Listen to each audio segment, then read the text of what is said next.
KBS 1라디오 뉴스레터 K.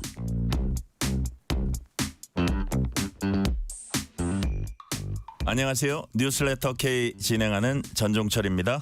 이재명 대통령이 문화체육관광부 장관 후보자의 최휘영 놀 유니버스 대표를 국토교통부 장관 후보자의 김윤덕 민주당 의원을 지명하면서 초대 내각 인선을 마무리했습니다. 국민의힘은 보좌관 갑질 의혹이 제기된 강선우 여성가족부 장관 후보자 사퇴를 거듭 요구했습니다. 세계 특검이 속도를 내는 가운데 민주당은 3대 특검 상황 종합 대응 특위 설치를 의결했습니다. 국민의힘은 검찰개혁은 속도보다 방향이 더 중요할 수 있다면서 사법개혁 특별위원회 설치를 제안했습니다. 정치 토크 코너에서 정치 현안 자세히 분석합니다. 오늘은 세계 인구의 날입니다. 인터뷰 코너에선 연세대 인구와 인재연구원 부원장인 이종관 경제학과 교수를 만나서 저출생, 초고령 사회 속 인구 해법을 찾아봅니다. 청취율 조사 기관입니다. 02로 시작되는 전화가 오면은 뉴스레터 K라고 대답해 주시면 감사하겠습니다. 방송 중에 사연 보내주시면 추첨을 통해서 치킨 교환권 보내드릴 테니까요. 많은 참여 부탁드립니다. 뉴스레터 K 지금부터 시작합니다.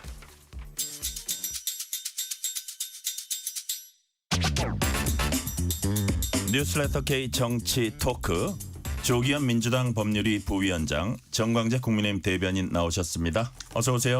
안녕하세요. 안녕하세요.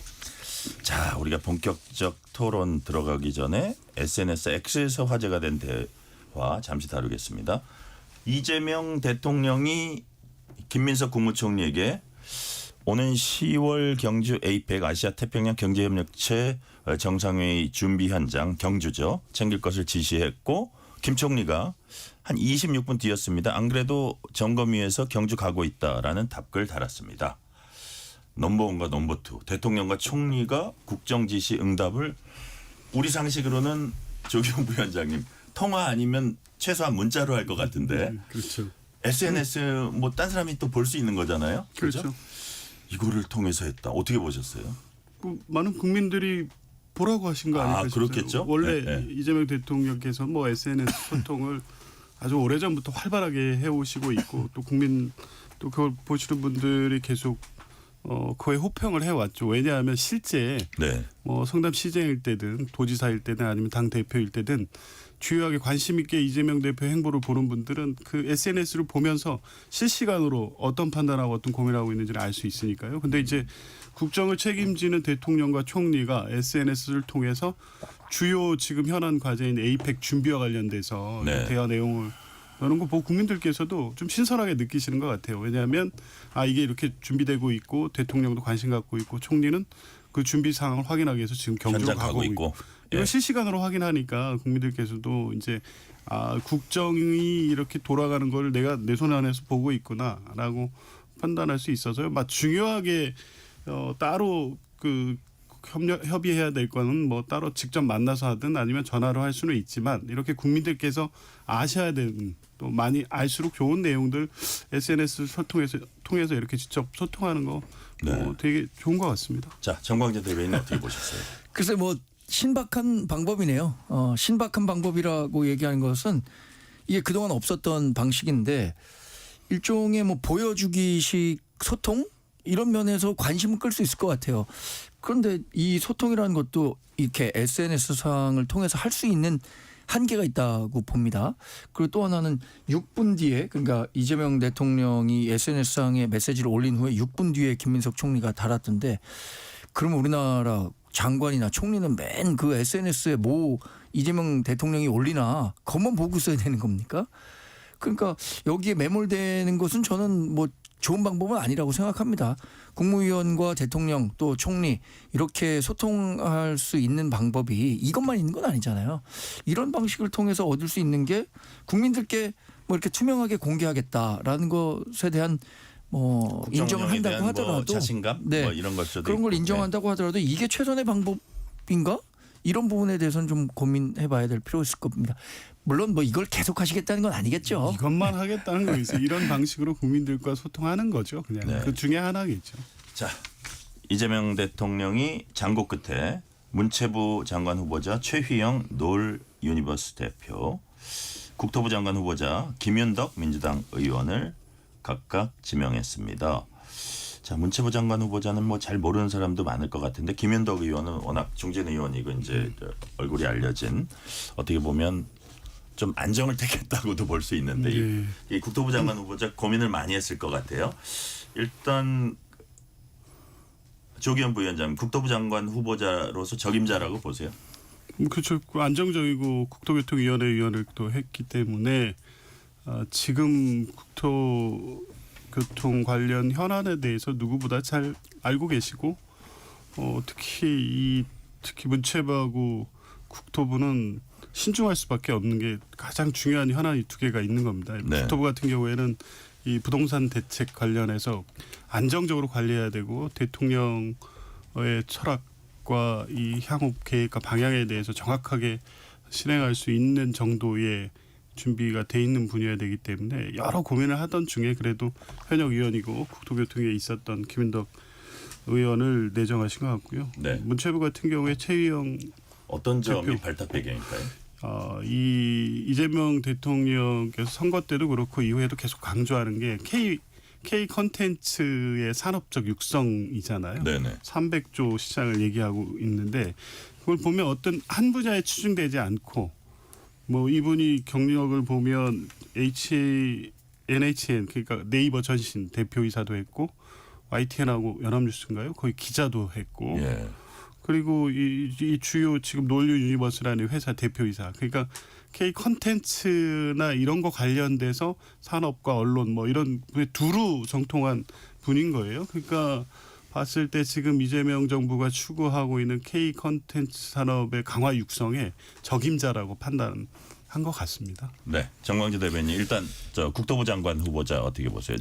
정치인이 좀 많긴 많네요. 근데 또 이게 국토부 장관이라는 게 또 사고를 치면 안 되니까 네. 안정감도 되게 저 신경을 쓴 것 같아요. 어떻게 보세요? 지금 집값 잡는 게 아마 이재명 대통령의 국정 운영 과제 중에 가장 중요한 과제 가운데 하나일 겁니다. 네. 이미 출범 전부터 집값이 좀 요동치기 시작했는데 그래서 수도권 전체 아파트 담보대출을 6억 원 이상은 못 받겠다는 일종의 극약 처방까지 했던 거잖아요. 그런 측면에서 부동산 정책과 관련해 자신이 믿을 수 있는 사람 그렇다면 함께 일해본 사람 중에서 찾았을 거라고 생각합니다. 관료보다는 정치인 출신을 찾겠다라고 생각했기 때문에 김윤덕 의원이 지명된 것 같은데 이분이 이제 국토교통이 간사도 하고 네. 여러 활동을 한 것으로 알고 있습니다. 그런데 이로써 이 현역 의원이 이 내각에 들어간 9번째인가 10번째 인물이 되는 거예요. 네. 우리나라가 대통령제 국가를 채택하고 있는데 대통령제 국가에서는 국회는 행정부에 대한 견제 기능이 본령입니다. 그런데 이렇게 많은 현역 의원들이 내각에 참여하게 됨으로써 그 본연의 기능이 상실될 수 있다. 이런 측면 우려하지 않을 수가 없을 것 같습니다. 그리고 최희영 놀 유니버스 대표가 문화체육부 장관 후보자로 지명이 됐는데 이분도 특정 포털 회사에 종사했던 사람으로는 3번째예요. 아니 우리나라에 얼마나 많은 그 문화 관광 체육 관련 전문 인력이 있습니까? 근데 지금 하정우 수석이 AI 수석으로 갔잖아요. 이분 뭐 전문성 인정해서 갈 수 있다고 생각합니다. 한성숙 과기중소벤처부 예. 후보자도 네이버 출신이에요. 결국에는. 근데 이번에 또 네이버 사장 출신의 인물을 문화체육부 장관 후보자로 했다는 게 어떤 특정 회사와 무슨 유착 관계가 있는 건가라는 의심을 하기에 충분해요. 더군다나 네이버는 그 성남 판교에 있잖아요. 당시에 성남시장을 이재명 대통령이 지내면서 여러 뭐 유착 관계가 있었다는 의심을 사고 있는 회사거든요. 그런 측면에서 저는 왜 굳이 이분을 했는지 모르겠어요. 자, 그런 의심도 좀 든다는 말씀이시고 시간 관계상 다음 주제로 넘어갈게요. 자, 이재명 정부 출범 이후 처음으로 어제 국가안전보장회의 NSC죠. 전체회의 열렸습니다. 여기서 이재명 대통령이 전시작전 통제권 환수에 대한 보고 받았다고 합니다. 이게 이제 그 전작권 환수가 대통령 공약이기도 했는데 자 우리가 이제 좀 궁금한 건 조기현 부위원장님 이게 우리가 관세 협상할 때 뭐 우리 방위비니 이런 거 다 연계해서 어차피 이제 협상을 하게 될 텐데 전작권 환수 이것도 거기 테이블에 올라갈 수 있는 메뉴인가요? 아직까지는 신중한 입장인 그렇죠. 것 같습니다. 네, 네. 그 소위 말하는 이 통상, 안보, 투자, 구매 이걸 하나의 테이블에 올리는 패키지 딜로 네. 이제 이 전략을 꼭 미국과 접촉을 하고 있는데 과정에 이제 전작권 문제 이슈가 이제 올라온 거죠. 근데 이게 이제 들어갈 경우와 안 들어갈 경우 여러 가지를 놓고 지금 정부에서는 검토를 하고 있을 것으로 보입니다. 이게 전작권 문제는 방위 문제하고 또 직접 연관가 될 수가 그렇죠. 있기 때문에 이것을 같은 협상 테이블에 놓는 것이 지금의 통상 협상 과정에서 유리한지 아닌지에 대한 판단을 해야 될 것 같은데 신중할 수밖에 없고요. 또 국민의힘은 안보를 포기하냐 이러고 또 비난을 하죠. 왜 전작권 문제만 얘기하면 안보 포기라고 하는지 모르겠습니다. 이건 이미 2007년 노무현 정부 때 2012년에 완전 이양하기로 합의가 됐었죠. 물론 이제 그 뒤에 들어선 이명박 정부, 박근혜 정부 되면서 논의가 지지부진하고 또 박근혜 정부 때도 사실 조건부 이양 계획을 또 검토한 적도 있습니다. 그러니까 이거는 이미 뭐 이제 이 민주당 정부이기 때문에 그냥 안 하던 걸 추진하는 게 아니라 2007년 이래 미국과 사실상 어느 시점에서 어떤 방식이든 전시작 정권을 이양한다는 데에서는 이 궁극적 합의를 해놓고 이 추진을 그냥 실질적으로 해오고 있는 것과 다름없는데 이재명 대통령 같은 경우에 이제 뭐 충분히 때가 됐다. 우리의 국방력이나 이 대응 태세 이를 여러 가지를 고려할 때 충분히 이양할 수 있다고 생각하고 물론 과정과 단계는 필요하겠죠. 미국과 협의가 전제돼야 되고 그 기저에는 당연히 한미 동맹의 틀 안에서 기존 질서가 흔들리지 않는 가운데 안정적인 안보를 구현하는 방향에서 추진돼야 되기 때문에 아마 네. 그런 것까지 고려해서 통상 협상의 테이블로 직접 올라가지는 않을 수도 있겠지만 생각보다 이 추진 속도는 빨라진 것 같습니다. 네. 정광 대변인님 네. 어떻게 보세요? 말씀 주신 것처럼 이게 꽤 오랜 기간에 지속돼 왔던 논쟁적인 사안입니다. 네. 그런데 정말로 2014년에 마지막으로 전작권 전환과 관련해서 조건에 기반하여 추진한다고 했어요. 조건부 반환이죠. 근데 그 조건이 충족됐느냐 이 부분에 대한 평가가 다른 것 같아요. 지금 이재명 대통령이 이것을 공약으로 내걸었단 말이에요. 그런데 이것이 정말로 한반도의 그 평화 유지에 과연 전작권 전환이 도움이 되느냐 시기상조라고 생각하는 안보 전문가들이 100이면은 90명은 될 겁니다. 그렇기 때문에 지금까지도 아주 조심스러운 상황에서 진행이 된 거고요. 네. 사실 이 뭐 주한미군의 주둔 또 전작권을 미군이 갖고 있음으로써 우리가 갖고 있는 우리 한반도 내에서의 전쟁 억지력 이게 핵심이에요. 근데 전작권 전환이 이 조건이 기반되지 않은 상황에서 만약에 이루어지게 된다면 북한이 지금 러시아와 완전한 군사 동맹을 맺고 있습니다. 네. 지금 러시아의 우크라이나 파병이 굉장히 많은 규모로 이루어지고 있는데 이런 상황에서 북한에 굉장히 안 좋은 그 신호를 줄 수도 있다. 이런 점들을 종합적으로 고려해야지 단순히 뭐 통상협상 과정에서 또 주한미군 주둔비 관련해서 이것을 어떤 식으로든 좀 카드로 활용해서 풀어나가겠다라고 한다면 전 접근법이 잘못됐다. 이렇게 말씀드리겠습니다. 자, 이 와중에 진성준 민주당 정책위 의장이 공개회의 자리에서 트럼프 대통령이 예의 없이 과도한 요구를 하고 있다. 아는지 모르는지 왜곡까지 하고 있어서 미국의 왜곡된 인식부터 바로잡아야 한다. 이런 말을 했습니다. 자, 트럼프 인식이 잘못됐다는 거 바로잡고 우리 국익 챙기는 건 중요합니다. 근데 이게 조기현 부위원장이 네. 외교적 언사나 이런 그 민감성 이런 거의 측면에서 봤을 때 이게 약간 좀 민감하다. 이게 괜히 어떤 긁어부스럼 만드는 거 아니야. 이런 좀 지적도 있어요. 근데 좀 그럴 만한 사정이 좀 있었던 것 같습니다. 뭐 자세한 내용까지 제가 파악은 못했지만 지금 트럼프 행정부가 관세 협상 관련해서 각국에 지금 다 보내고 있지 네. 않습니까? 예, 예. 또 브라질 같은 경우 보면 내정에 간섭하는 내용까지 포함되어 있습니다. 물론 우리나라에 보낸 이 사안에서는 이제 그렇게까지 포함되어 있지는 않고 25% 관세를 정한다는 내용에 더불어서 한미 관계 불균형성 지적하는 정도였는데 실제 협의 과정에서 여러 가지로 좀 이 협상 카드로 쓰는 트럼프의 전략이 다소 무리하고 과한 부분이 좀 있는 것 같습니다. 그러니까 뭐 이 진성주 정책위원장 여당의 정책위원장이기 때문에 단순하게 몇 가지 그 보고를 듣고 정보를 가지고 외교적으로 민감한 반응을 그냥 하지는 않았을 것 같고요. 어떤 근거는 갖고 있다. 예, 여러 그다음에 가지 정부 당국자가 하는 얘기는 아니고 또 이거는 또 정당 사이드니까 그렇죠. 이 정도 얘기 목소리는 내는 게 좀 전략적으로 필요하지 않냐? 그렇죠. 이렇게 내는 것이 아마 정부 협상 과정에서 필요하다고 판단을 한 것 같습니다. 네, 정광희 대변인님은 이런 발언 어떻게 보셨어요? 이게 트럼프 미국 대통령이 이 발언이 있었다는 사실을 알게 되면 우리 그 대미 협상에도 상당한 부담이 되지 않을까요? 트럼프 대통령이 개인적 감정에 굉장히 충실한 분이잖아요. 뒤끝 장렬? 그러니까 그런 것들을 충분히 인식하고 저는 책임 있는 정치인이라면 외교와 관련해서는 가장 정제된 표현을 써야 된다고 생각합니다. 그렇지 않으면 이 감정적 문제로 가게 되고 사실 이 협상력과 관련해서는 아무래도 미국이 우리보다 협상력을 더 크게 갖고 있는 게 현실이잖아요.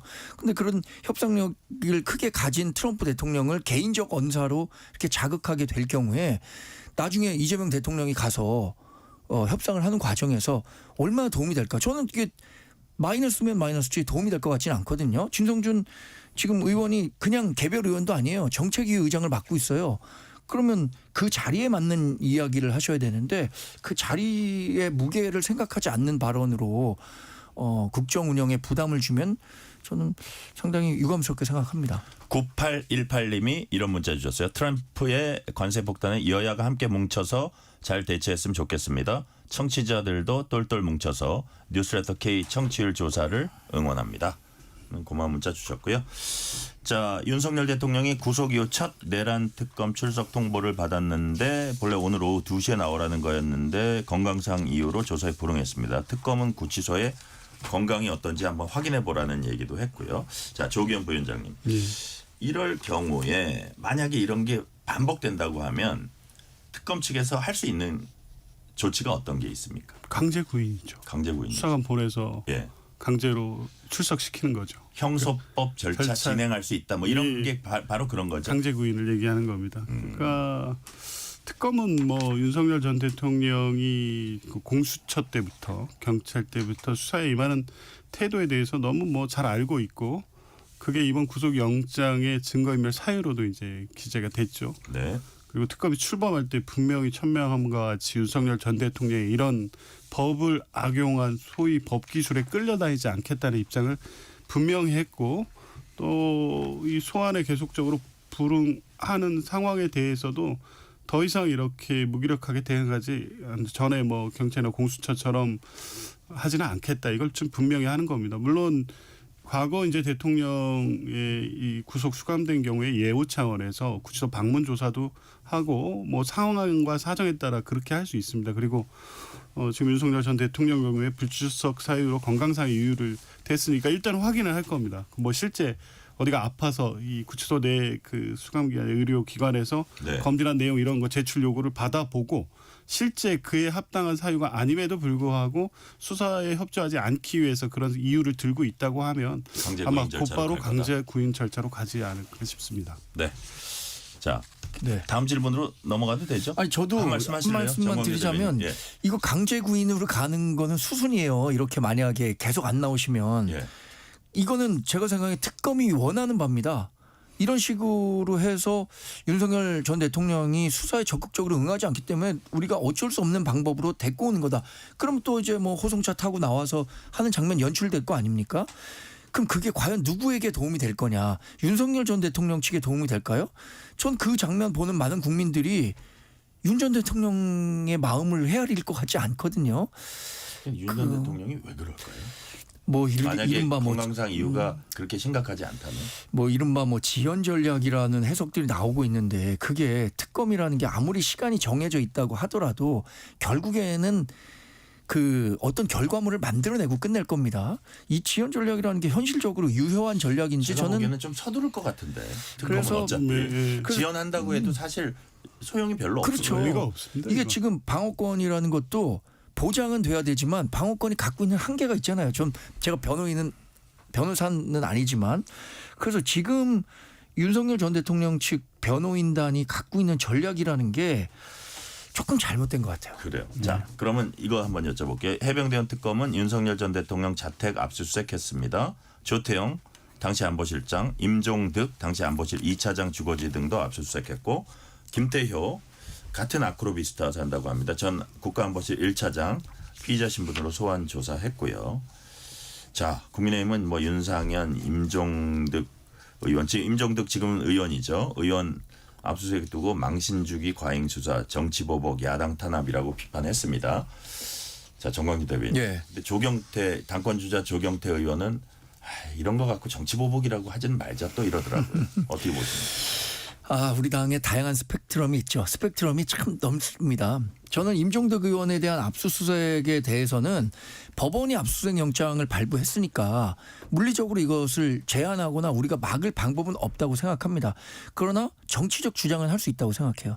임종덕 의원이 대통령실에 근무할 때의 혐의로 압수수색을 받는데 지금 국회의원이 된 국회의원 사무실을 압수수색하는 것이 무슨 의미가 있을까요? 저는 특검에서 그 압수수색 영장을 신청한 것도 다분히 정치적 의미가 있다고 보기 때문에 이것에 대해서 우리 정당이 아무 이야기도 하지 않는다는 것은 우리가 정당 차원에서 이해하기 어려운 대목이기 때문에 이건 불가피하다고 봅니다. 민주당과 입장이 바뀌었어도 민주당도 그랬을 거다. 그렇죠. 그래서 이것에 대해서 물리적으로 우리가 동원해 갖고 막을 수 있는 방법은 없어요. 그러나 우리가 갖고 있는 정치적 메시지는 이런 방식으로라도 최소한 이런 방식으로라도 전달은 해야 되는 거죠. 소속 의원에 대한 무리한 정치적 압수수색에 대해서 아무 말도 안 하고 지나가면 야 이거 앞으로도 계속 이래도 되겠구나. 라는 그 나쁜 신호를 줄 수도 있지 않겠습니까? 그래서 이런 면에서는 한편으로는 뭐 불가피한 선택이었다고 봅니다. 네, 어떻게 보세요, 조기현 부위원장님? 저는 요즘에 국민의힘이 그 여론조사 지지율 때문에 걱정이 많으실 텐데 조경태 의원님 말씀하시는 입장 따라가면 그나마 국민들 신뢰를 좀 회복할 것 같은데요. 이 특검이 중립적이고 독립적인 지위에서 수사를 하고 있는 겁니다. 그리고 순직해명 특검회 같은 경우에는 가장 중요한 게 2023년 12월 31일 소위 대통령 경로설 이후로 이 사건의 방향이 완전히 틀어져 버린 겁니다. 그때부터 실제 순직해명의 사망 원인에 대한 진상규명이 완전히 그 걸림돌이 생겨서 이루어지지 않았고 다른 방향으로 흘러갔고 수사도 제대로 이루어지지 않았고 오히려 박정훈 대령을 기소하고 구속영장까지 청구하는 상황으로 이어진 겁니다. 반면에 또 임성근 사단장에 대한 구명 로비로 또 이어졌고요. 12월 31일을 기점으로 이렇게 사건이 뒤틀어졌다고 하면 그때 현장에 있었던 대통령의 경로를 들었던 그리고 그게 실제 이 사건에 반영되도록 어떤 역할을 했을 것으로 당연히 의심할 수밖에 없는 네. 그 현장에 있던 임종득 안보실 2차장 당시 수사해야죠. 근데 압수수색은요 원래 몇 년 전 거에 관련된 자료를 찾더라도 현재 수사 대상이 되고 있는 분의 자택과 사무실은 당연히 하게 되는 겁니다. 자료가 남아있을 가능성이 높기 네. 때문에 이걸 정치보복 수사라고 해서는 안 된다고 봅니다. 김건희 여사의 집사로 지목받는 김모 씨가 있습니다. 과거 이제 그 김모 씨가 사내 이사로 있던 회사가 대기업 등에서 약 180억 원 투자를 받은 사건을 지금 특검이 수사하고 있습니다. 그 대기업 등이 이 회사에 그렇게 많은 금액을 투자한 배경에 김건희 여사가 있다고 이제 의심하고 있는데, 근데 보니까 윤 전 대통령 탄핵 직후에 해외로 출국을 했어요, 이분이. 자, 그래서 특검은 이건 도피 가능성이 높다 이렇게 보고 있습니다. 자, 조기현 부위원장님, 불러드릴 방법이 뭐가 있어요? 그 불러드릴 건 범민 이제 인도 예. 협약에 따라서 이제 요청을 해야 되는데 예, 예. 지금 문제는 김모 씨에 대한 압수수색 영장이 기각이 됐습니다 법원에서. 왜냐하면 특검의 수사 대상이 아니란 이유로. 그렇죠. 그래서 이 수사를 진척하기 어려운 게 아니냐라는 지금 고민이 생길 수밖에 없는데 그래서 오늘 김병기 원내대표가 네. 이 뭐 관련돼서 인지된 사건을 수사할 수 있음에도 불구하고 법원이 이렇게 영장을 수사 대상이 아니란 이유로 기각해 버리면 특검법을 개정해서라도 명확히 하겠다는 입장인 거고요. 이 김모 씨가 네. 이 집사라고 불릴 수밖에 없는 게 2010년 정도부터 아마 김건희 여사하고 관계가 시작이 됐는데 김건희 여사와 관련된 모든 이 돈과 관련된 비의혹에 항상 등장합니다. 신한주택 그 저축은행의 이 잔고 위조 때도 이 중심 인물이었고요. 그리고 그 이후에 뭐 이 그 공연을 하나 투자 제작했을 당시에 네. 손실이 발생했는데 그거를 코바나 컨텐츠에 대한 후원으로 바꿨을 때 또 그런 사건이 하나 있었는데 그때도 김모 씨가 주도적으로 해결했고 이 김모 씨 그리고 김모 씨와 관련된 회사와 김건희 씨 그리고 김건희 씨 코바나 컨텐츠가 한 세트처럼 계속 움직여 가는데 그 중에 이 전 법인명 비마이카 지금 IMS 모빌리티라는 회사에 네. 2023년 이 정권이 들어선 이후에 이례적인 대기업 투자가 이루어지는 겁니다. 185억 정도인가요? 네. 그러니까 이 회사는 당시 자본 잠식 상태였고 계속 적자를 내는 회사여서 이 카카오라든가 효성 뭐 이런 회사들이 이 대출을 해주고 투자를 해줬는데 정상적이라면 이런 판단을 하면 다 잘려야 돼요. 이런 거의 이 자본 잠식 상태인 회사에 이렇게 투자를 해줄 수 없는데 왜 해줬냐? 이 회사들은 경찰 수사라든가 과징금 등 현안이 있었고 네. 검찰 수사에 도움을 받아야 되는 상황이었기 때문에 여기에 김건희 씨 내지 윤석열 전 대통령이 관여했다는 의혹이 상당하다고 특검은 보는 것 같습니다. 그래서 이게 이제 확인돼 가는 과정을 보면 이건 권력형 비리 사건으로 볼 수밖에 없는 거죠. 자, 지금 조기현 부위원장께서 말씀하신 그거를 민주당은 지목하면서 특검법을 개정해서라도 특검 지원하겠다 이렇게 밝혔습니다. 김병기 민주당 원내대표 목소리 들어보시겠습니다. 김건희 특검이 김건희의 집사로 불리는 김모 씨의 부실 렌터카 업체에 대기업들이 대거 투자한 사건을 수사하고 있습니다. 김모 씨는 지난 4월에 가족을 데리고 해외로 출국했습니다. 사실상 수사를 피해 도망간 것입니다. 특검은 증거인멸 방지를 위해 신속하게 수사하겠다는 의지입니다만 법원은 특검의 수사 대상이 아니라는 이유를 들어서 김모 씨의 자택 등에 대한 압수수색 영장을 기각했습니다. 김건희 특검법 제2조 제16호에는 이렇게 명시되어 있습니다. 사건 수사 과정에서 인지된 관련 범죄 행위는 특검의 분명한 수사 대상입니다.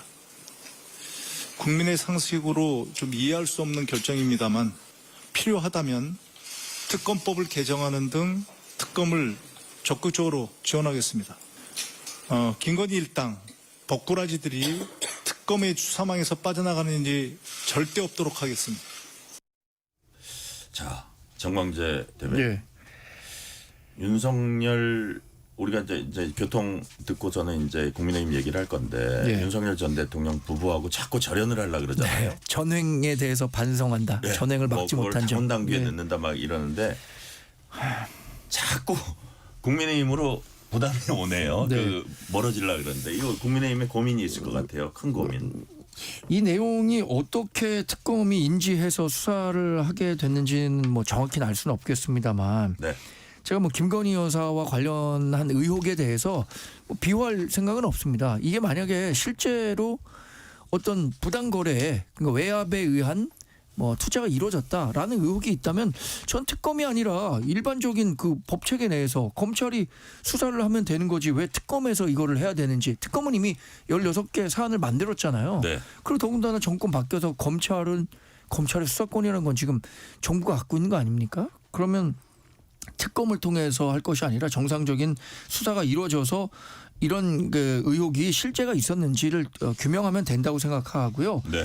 이걸 또 다시 특검을 만들어 갖고 한다면 이건 또 우리 당하고 굉장히 뭐 깊은 정쟁 관계가 글쎄 또 모르겠네요. 지금은 이제 우리 당이 김건희 여사와 관련해서는 윤석열 전 대통령의 전행과 관련해서 막지 못한 점을 반성한다고 했으니까 이게 특검으로 왔을 때 이탈표가 아니라 당론으로 찬성할지도 모르겠습니다만 네.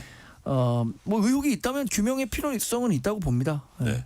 이제 국민의힘이 좀 표로서 보여줄 부분도 있지 않나 이런 지적도 나오는 것 같은데 예. 실시간 교통 상황 알아보겠습니다. 라디오 교통정보센터 유하영 리포터 나와주세요. 네, 이 시각 교통정보입니다. 금요일인 만큼 퇴근길 정체가 빠르게 길어졌습니다. 서울 시내도로는 강변북로 일산 방향 한남대교부터 가양대교까지 막히고요. 올림픽대로 공항 쪽으로 잠실대교에서 가양대교까지 정체입니다. 1시간 25분 정도 걸립니다. 성수대교 북단에서 남단 쪽으로 2차로에 고장난 차가 서 있습니다. 주의가 필요하고요. 고속도로는 서울 양양고속도로 서울 방면 남양주 요금소 부근 1차로에서 사고 처리합니다. 경부고속도로 부산 방향 서울요금소 5차로에서 사고 났고요. 이후로 충청권에서 15km 정체입니다. 더 가서 양산 분기점 1차로에서도 사고 처리하고요. 반대 부산 쪽으로는 안성 일대에서만 10km 정체고 죽전휴게소에서 판교까지 또 양재에서 반포까지도 막힙니다. KBS 교통정보센터였습니다. 퇴근길 당신과 함께 읽는 세상 이야기 KBS 1라디오 뉴스레터 K 문자 샵 9730 짧은 문자 50원 긴 문자 100원 어플리케이션 콩은 무료 유튜브 KBS 1라디오 계정 채팅창도 열려 있습니다. KBS 1라디오 뉴스레터 K 정치 토크 조기현 민주당 법률위 부위원장 정광재 국민의힘 대변인과 얘기 나누고 있습니다. 자, 국민의힘으로 가봅니다. 윤희숙 혁신위원장이 어제 비상계엄 그리고 대표 강제 퇴출, 강제 단일화 시도 등에 대해 사죄문 발표하고 윤석열 전 대통령과의 단절을 당원 당규에 명시하는 방안을 1호 혁신 안건으로 채택하기로 했습니다.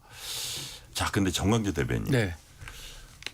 아니 뭐 이런 말도 했어요. 윤희숙 위원장이 뭐 정책적으로도 뛰어나고 이렇게 결기도 있다 이렇게 평가는 있는데 아니 그 누구도 이게 사람을 몰아낼 이런 칼을 어떤 당원도 주지 못했고 자기도 그런 건 받지 못하고 이런 얘기 하면서 인적 쇄신에 약간 선을 긋는 것 같아요. 근데 인적 쇄신 없이 될까요? 그러게요. 저도 굉장히 우려의 얘기들을 많이 듣고 있습니다. 예, 예. 사실 이게 최종적인 그 종착점은 예. 정치적인 책임을 져야 하는 사람들이 정계 은퇴를 하든 어떤 식으로든 인적 쇄신이 이루어져야 한다라고 네. 이구동성으로 지적을 하고 있는데 이제 보니까 사죄문에 대해서 나경원 의원은 사죄문에 대해서도 정치적 자충수다 이렇게 우렸고 조경태 안철수 의원은 인적쇄신 계속 강조하고 있잖아요. 근데 이게 정치적 자충수라고 평가하시는 분들을 또 이해할 수가 없습니다. 왜냐하면 지금 그 윤석열 전 대통령이 구속되고 나서 네. 구속 수사가 옳으냐 틀리냐 이것과 관련해서 여론조사 뭐 수치 제가 말씀드리지 않겠습니다. 압도적이라고 평가할 만큼 구속 수사해야 된다라는 사안으로 판명이 되고 있잖아요. 여론이 지금 형성돼 있습니다. 그러면 그 좁은 여론 속에서 우리가 어떻게 중도로 외연 확장하고 다음 지방선거든 총선이든 대통령 선거는 좀 멀긴 하지만 이거 대비할 수 있겠습니까? 저는 일정 정도가 아니죠. 윤석열 전 대통령은 우리 당이 앞으로 쇄신하고 개혁하는 데 있어서 알파이자 오메가라고 생각해요. 처음과 끝이 윤석열 전 대통령이 지난 3년이라고 생각합니다. 특히 이 김건희 여사와 관련한 논란도 이런 부분을 극복하지 않고 우리가 개혁과 쇄신의 방향으로 갈 수 있다? 저는 그건 어불성설이라고 생각하고요. 네. 인적 쇄신이 지금 어려운 이유는 뭐 여러 이유가 있겠습니다만 첫 번째로는 총선이 너무 많이 남아서 이분들에 대해서 어떤 정치적인 거취를 결정하라고 할 그 시기가 예. 너무 멀고요. 또 하나는 그것을 하기 위해서는 압도적인 그 힘이 있어야 되는데 그 힘을 가진 리더가 우리 당에 지금 없다는 거죠. 2004년에는 박근혜 전 대통령이 김문수 당시에 공천관리위원장 해갖고 확 바꿀 수 있는 힘이 있었는데 지금은 그러지 못하잖아요. 네. 그러니까 상당히 오랜 기간 우리 당이 이런 상태로 지속되는 건 아닌가 저는 그래서 굉장히 걱정이 되고요. 안 그러면은 당원들이 뽑은 당대표가 나와야 되는 거죠. 그 사람은 이제 권력의 정당성을 갖고 있기 때문에 본인이 갖고자 하는 쇄신의 방향으로 갖고 갈 힘이 있다고 생각하는데 지금은 혁신위원장도 그럴 만한 힘이 없기 때문에 상당히 오랜 기간 헤매고 있는 게 아닌가 좀 송구스러운 마음입니다. 조기현 부위원장께는 이렇게 한번 여쭤볼게요. 많은 분들이 이래요. 국민의힘에서는. 아니 방법은 대충 다 아는데 왜 못하냐 도대체. 근데 이거 섣불리 했다가는 당내 갈등만 더 그거 돼서 당 정말 더 망한다. 근데 좀 무리를 해야 되는 국면이 아닌지 그런 지적도 있고 밖에서 보기에는 어떤 방법이 해법이 있다고 보세요?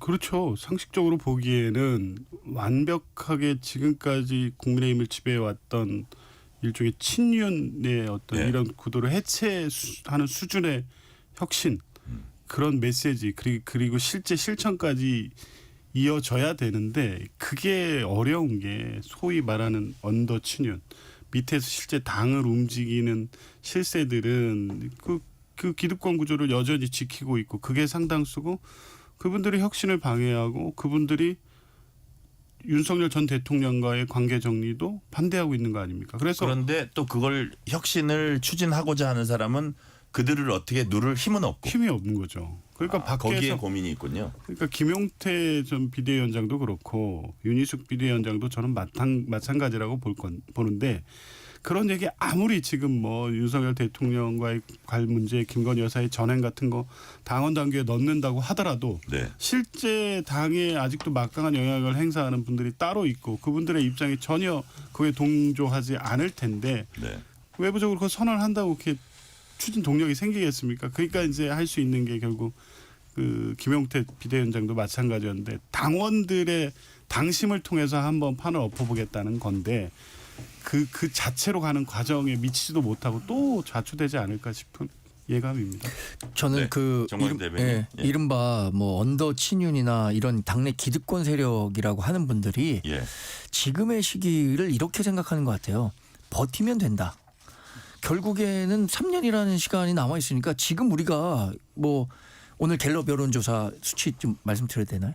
아니 뭐 이제 여기 예. 읽으면 되니까 말씀하세요. 19%잖아요. 드디어 어제 10%대 추락했습니다. 10%대. 이게 2020년 이후에 처음으로 10%대로 내려갔다는 거 우리 아니에요? 제작진이 그 읽는 거라 별로 그렇게 마땅치 않아서 저도 입이 간질간질하면서 네. 참았는데 그냥 요건 한 김에 꼭, 하세요. 꼭 말씀드려야 될 것 예, 같아요. 예. 10%대로 떨어졌지만 본인이 다시 선거에 나올 때는 이렇게 나쁘겠나? 아니면은 지금의 여론조사상에서도 본인 지역구에서는 다시 당선될 수 있다 이렇게 네. 생각하시는 것 같아요. 이번에 대통령 선거 굉장히 어려운 상황에서 치러졌지만 네. 지금 이른바 언더찐윤 분들이 활약하는 지역에서는 본인 지역구에서는 우리가 몇 퍼센트 이겼어 이렇게 얘기하고 있단 말이에요.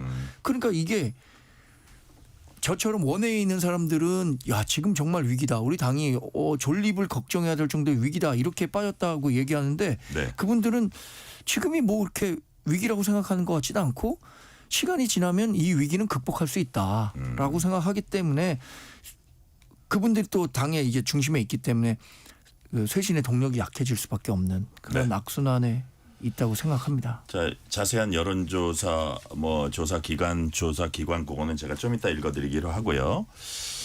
자, 민주당 당권 주자들 경쟁도 치열해지고 있습니다. 그 언론 소통에 되게 주력하고 또 정청래 의원 온라인 소통에 주력하고 박찬대 의원 언론 인터뷰 쭉 이어가고 있습니다. 자신이 지지하는 의원들 새도 보여주. 둘이 이건 짧게 여쭤볼게요. 조기현 부위원장님. 둘이 약간 스타일은 달라요?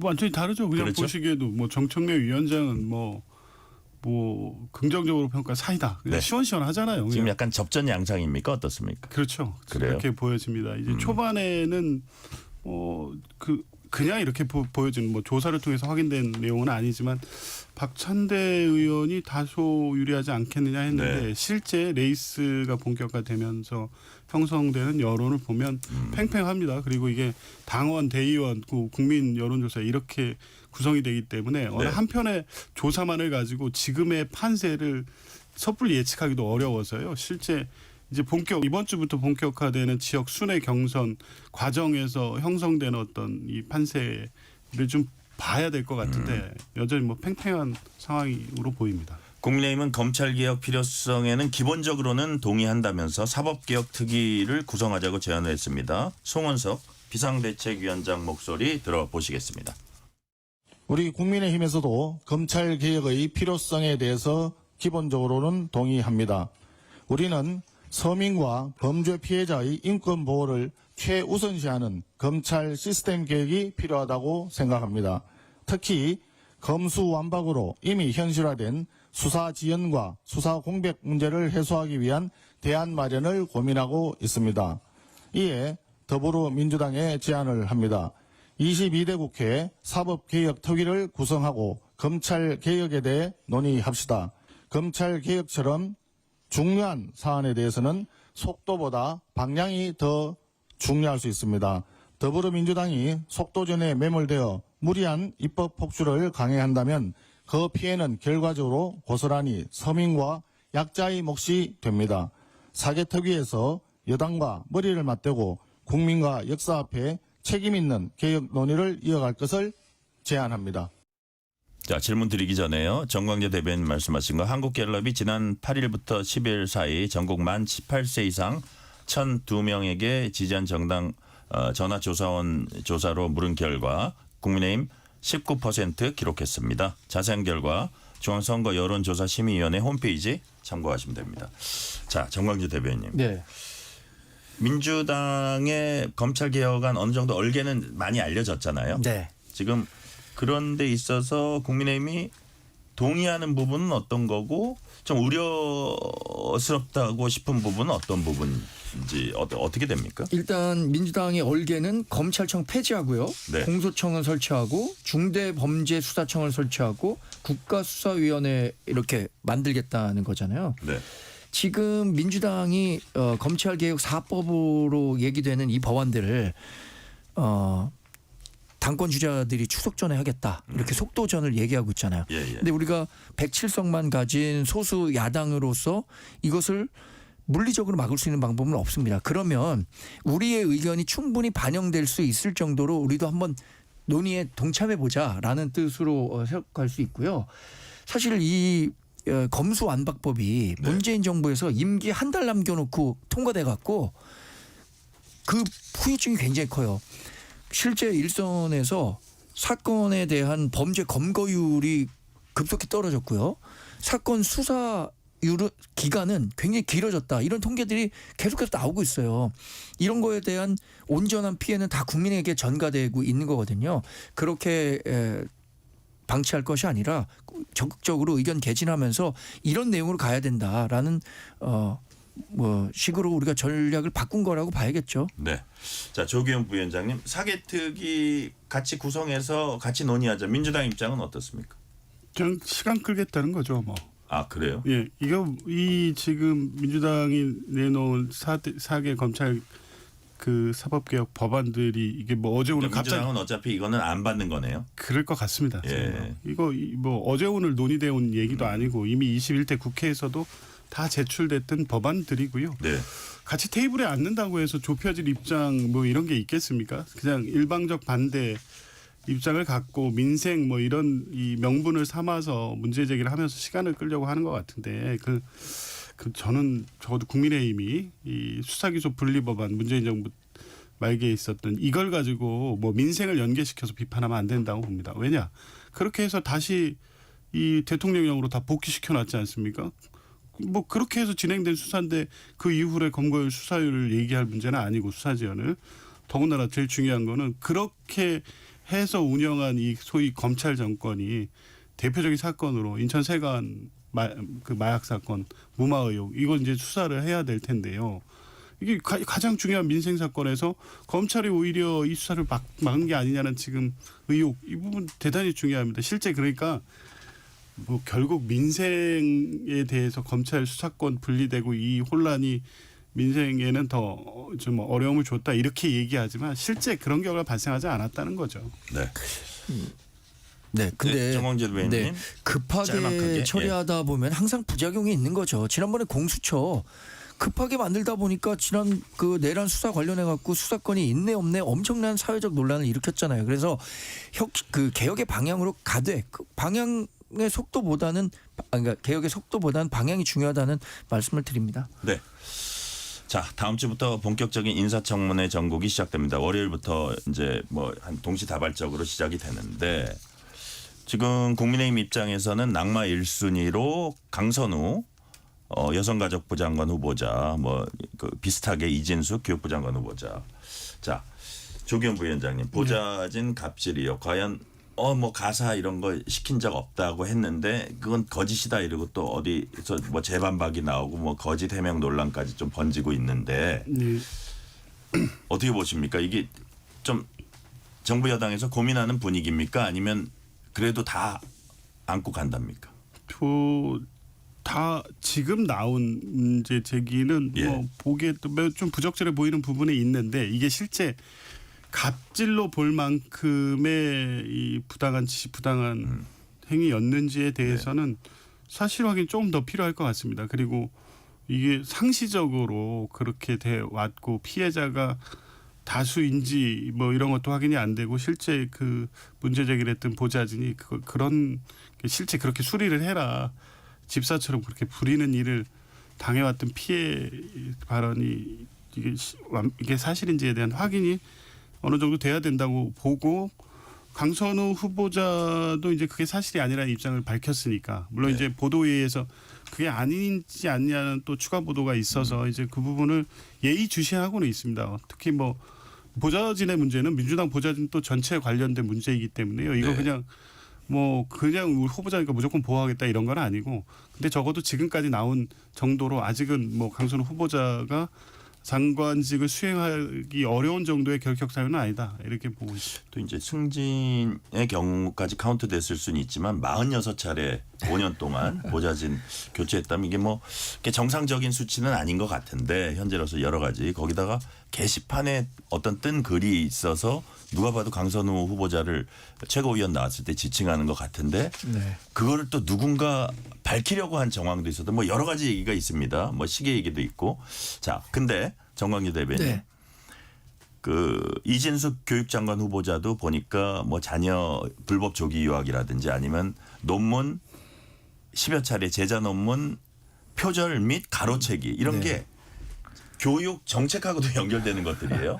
강선우 그 여가부 장관 후보자도 약자를 보호하고 약자에 대해서 배려하는 정책을 내야 되는데 거기에 어떻게 보면 딱 어떻게 모순되는 그런 행동이란 말이에요. 만약에 사실이라면. 지금 그 우리 당에서 아마 가장 문제를 삼는 두 분이 이진숙 교육부 장관 후보자하고 강선우 여가부 장관 후보자일 것 같아요. 말씀하신 것처럼 그 장관으로서 해야 할 일과 지금 그 논란이 되고 있는 의혹을 사고 있는 부분들이 완전히 상충된다는 거죠. 그러면 그 장관의 과연 적임자라고 판단할 수 있냐 이 문제가 부각되는 건데 지금 이재명 대통령이 평소에 아주 좋은 말 하셨어요. 정치 본질 자기의 철학은 억강부약 강한 자를 억제하고 약한 자는 도와주겠다 이렇게 얘기를 했습니다.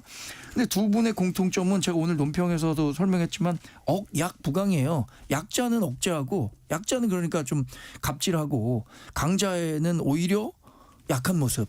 그 지금 강선우 의원 같은 경우에는 이재명 대표 시절에 단식했을 때 입을 이렇게 잘 정리해 주던 모습 그거 기억하고 있잖아요. 네. 근데 지금 보좌관들이 진술하고 있는 것은 변기 고쳐달라 또 쓰레기 분리수거해달라 그리고 46차례나 그것도 5년 동안에 보좌진을 막 이게 바꿨다 이런 게 과연 이재명 대통령이 추구하는 정치 철학에 맞는 분인가라는 생각 안 할 수가 없고요. 이진숙 교육부 장관 후보자도 마찬가지입니다.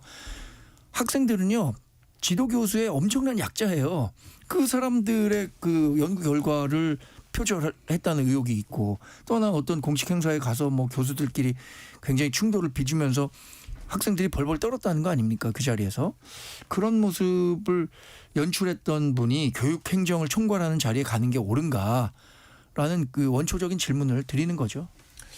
자, 조기현 부위원장님께는 이런 질문 드릴게요. 그러니까 민주당 입장에서는 뭐 지금 청문회에서 얘기도 들어보지 않고 어떻게 결정할 수 있는 사안은 아니다. 청문회에서 얘기 들어본다. 근데 또 국민의힘 입장에서는 뭐 김민석 후보자한테 국민의힘 그렇게 그거를 자료 안 내고 버텼다 이렇게 이제 비난을 했으니까 그런 견지에서 본다면 그냥 청문회에서 대충 하루 버틸라 그러는구나 이렇게 보는 시각이 야당 쪽에서는 있는 것 같아요. 근데 예를 들어서 자료 같은 경우도 보면 강선우 후보자는 그래도 비교해 보니까 많이 냈더라고요. 한 60몇 프로 냈고 정동영 통일부 장관 후보자는 560건인가 요구를 했는데 제로예요. 그래서 이게 뉴 노멀인가? 그 아무리 야당이 헤매고 있지만 국민이 보고 있는데 이래도 되나 뭐 이런 지적도 있는 것 같습니다. 그 강선우 후보자나 이진숙 후보자의 경우도 마찬가지고 뭐 네. 김민석 후보자의 마찬가지인데 저는 뭐 도덕성 검증 당연히 해야 되죠. 근데 이게 도덕성이라는 게 이 사람이 얼마나 이 완벽한 인간으로 살아왔는지 그걸 검증하는 게 아니잖아요. 네. 장관으로서의 능력과 자질과 함께 공직을 수행할 만한 정도의 도덕성 결격이 있느냐 이런 검증인데 이렇게 어떤 하나의 문제가 제기되면 이걸 기정사실화하고 네. 계속 흠집내고 공격하는 방식으로 이 인사청문회 전에 그 검증이라는 명이 그렇게 진행이 됩니다. 즉 이렇게 되면 그러다가 이제 인사청문회 해보지도 않고 낙마라고 계속 압박하고요. 그러니까 인사청문이라는 게 이런 부분을 밝혀내서 네. 평가하고 국민들이 판단하게 하는 과정이기 때문에 중요하긴 한데 인사청문회를 좀 지켜보자라는 네. 말씀을 드리고 자료 관련해서도 네. 그런 자료 역시도 인사청문회 당일날 그렇게 쭉 해왔던 공격을 국민에게 공개된 인사청문회에서 그 부분을만 보여주기 위한 자료일 것으로 보여집니다. 지난번 김민석 후보자 때도 자료 제출은 일부는 하고 일부는 안 했는데 대부분 개인사 이 뭐 전 부인과 관련된 내용들, 개인정보, 사생활 뭐 이런 거에 대해서 무작위로 요구를 하니까 그 자료를 통해서 인사청문회에서 모욕 주고 흠집 내고 이렇게 하려는 벌써 인사청문회 취지와도 맞지도 않고 네. 개인정보와 사생활 보호를 하는 측면에서도 아마 그래서 자료 제출이 좀 부진하지 않나 싶습니다. 오늘 말씀 여기까지 듣겠습니다. 지금까지 조기현 민주당 법률위 부위원장, 정광재 국민의힘 대변인이었습니다. 말씀 감사합니다. 고맙습니다. 네, 고맙습니다. 뉴스레터 K 1부 마치고 2부가 이어집니다.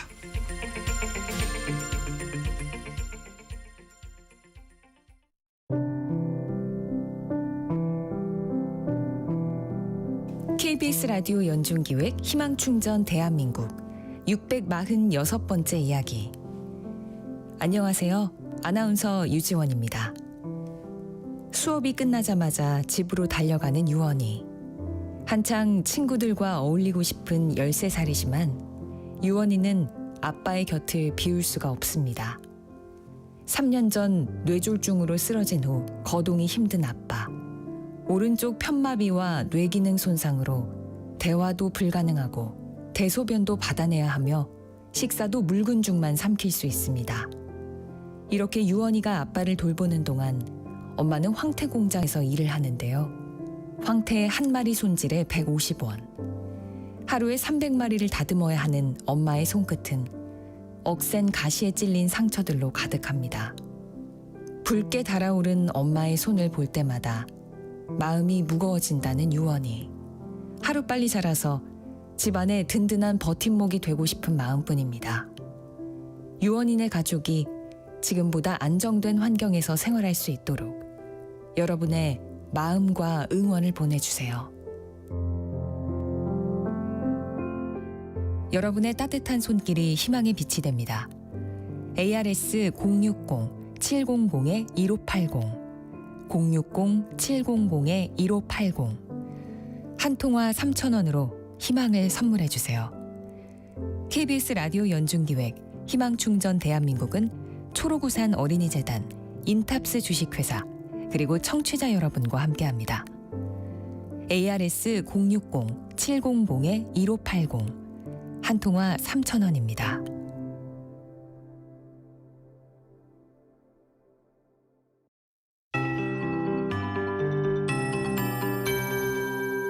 KBS 58분 날씨. 서울을 비롯한 서쪽 지역은 폭염 경보가 발효 중인 가운데 오늘도 낮 기온이 35도 안팎까지 올랐습니다.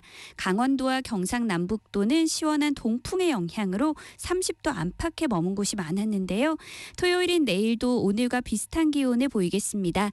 내일 낮에 서울 36도, 대전과 광주 34도까지 오르겠고요. 동쪽 지역의 낮 기온은 대구 32도, 부산 30도, 강릉 29도 등이 예상됩니다.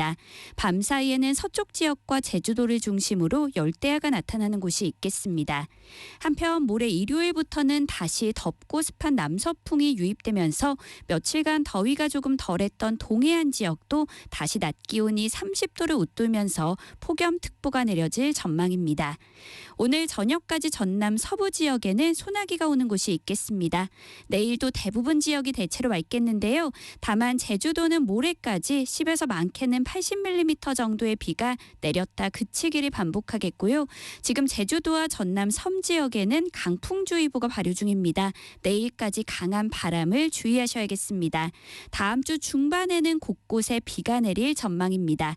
현재 서울의 기온은 35.6도, 습도는 37%입니다. 송소진입니다.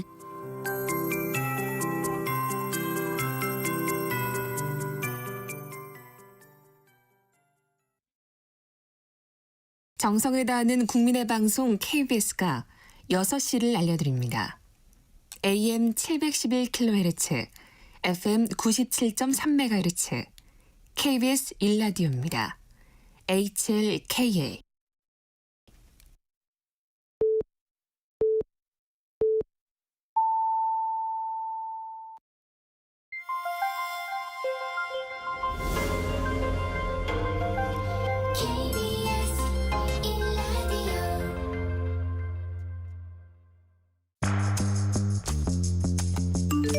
여러분은 지금 퇴근길 시사편지 한 장, KBS 1라디오 뉴스레터 K를 듣고 계십니다.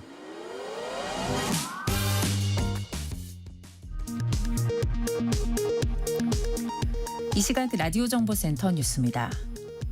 내란 특검에 의해 재구속된 윤석열 전 대통령이 건강상의 이유를 들어 구속 후 첫 특검 조사에 불응했습니다. 특검팀은 서울구치소에 건강 관련 공식 자료 확인을 요청하고 상응하는 조치를 예고했습니다. 순직 해병 특검팀이 윤석열 전 대통령 자택과 임종득 국민의힘 의원의 주거지 등을 압수수색하고 김태효 전 국가안보실 1차장을 피의자로 소환했습니다.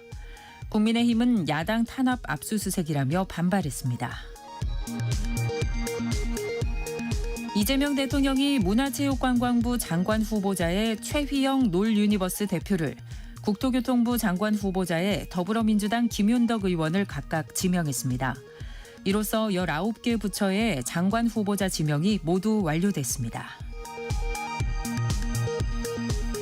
내년 최저임금이 올해보다 2.9% 오른 시간당 1,320원으로 결정됐습니다. 노사 합의로 최저임금이 결정된 것은 2008년 이후 17년 만입니다. 체감온도가 33도 이상일 때 근로자에게 2시간마다 20분 휴식을 보장하는 관련 규칙 개정안이 규제 개혁위를 통과했습니다. 택배업체들은 배송기사들을 대상으로 휴식 시간을 의무화하고 작업 중지권을 부여하기로 했습니다. 지금까지 라디오 정보센터 뉴스 편유희였습니다.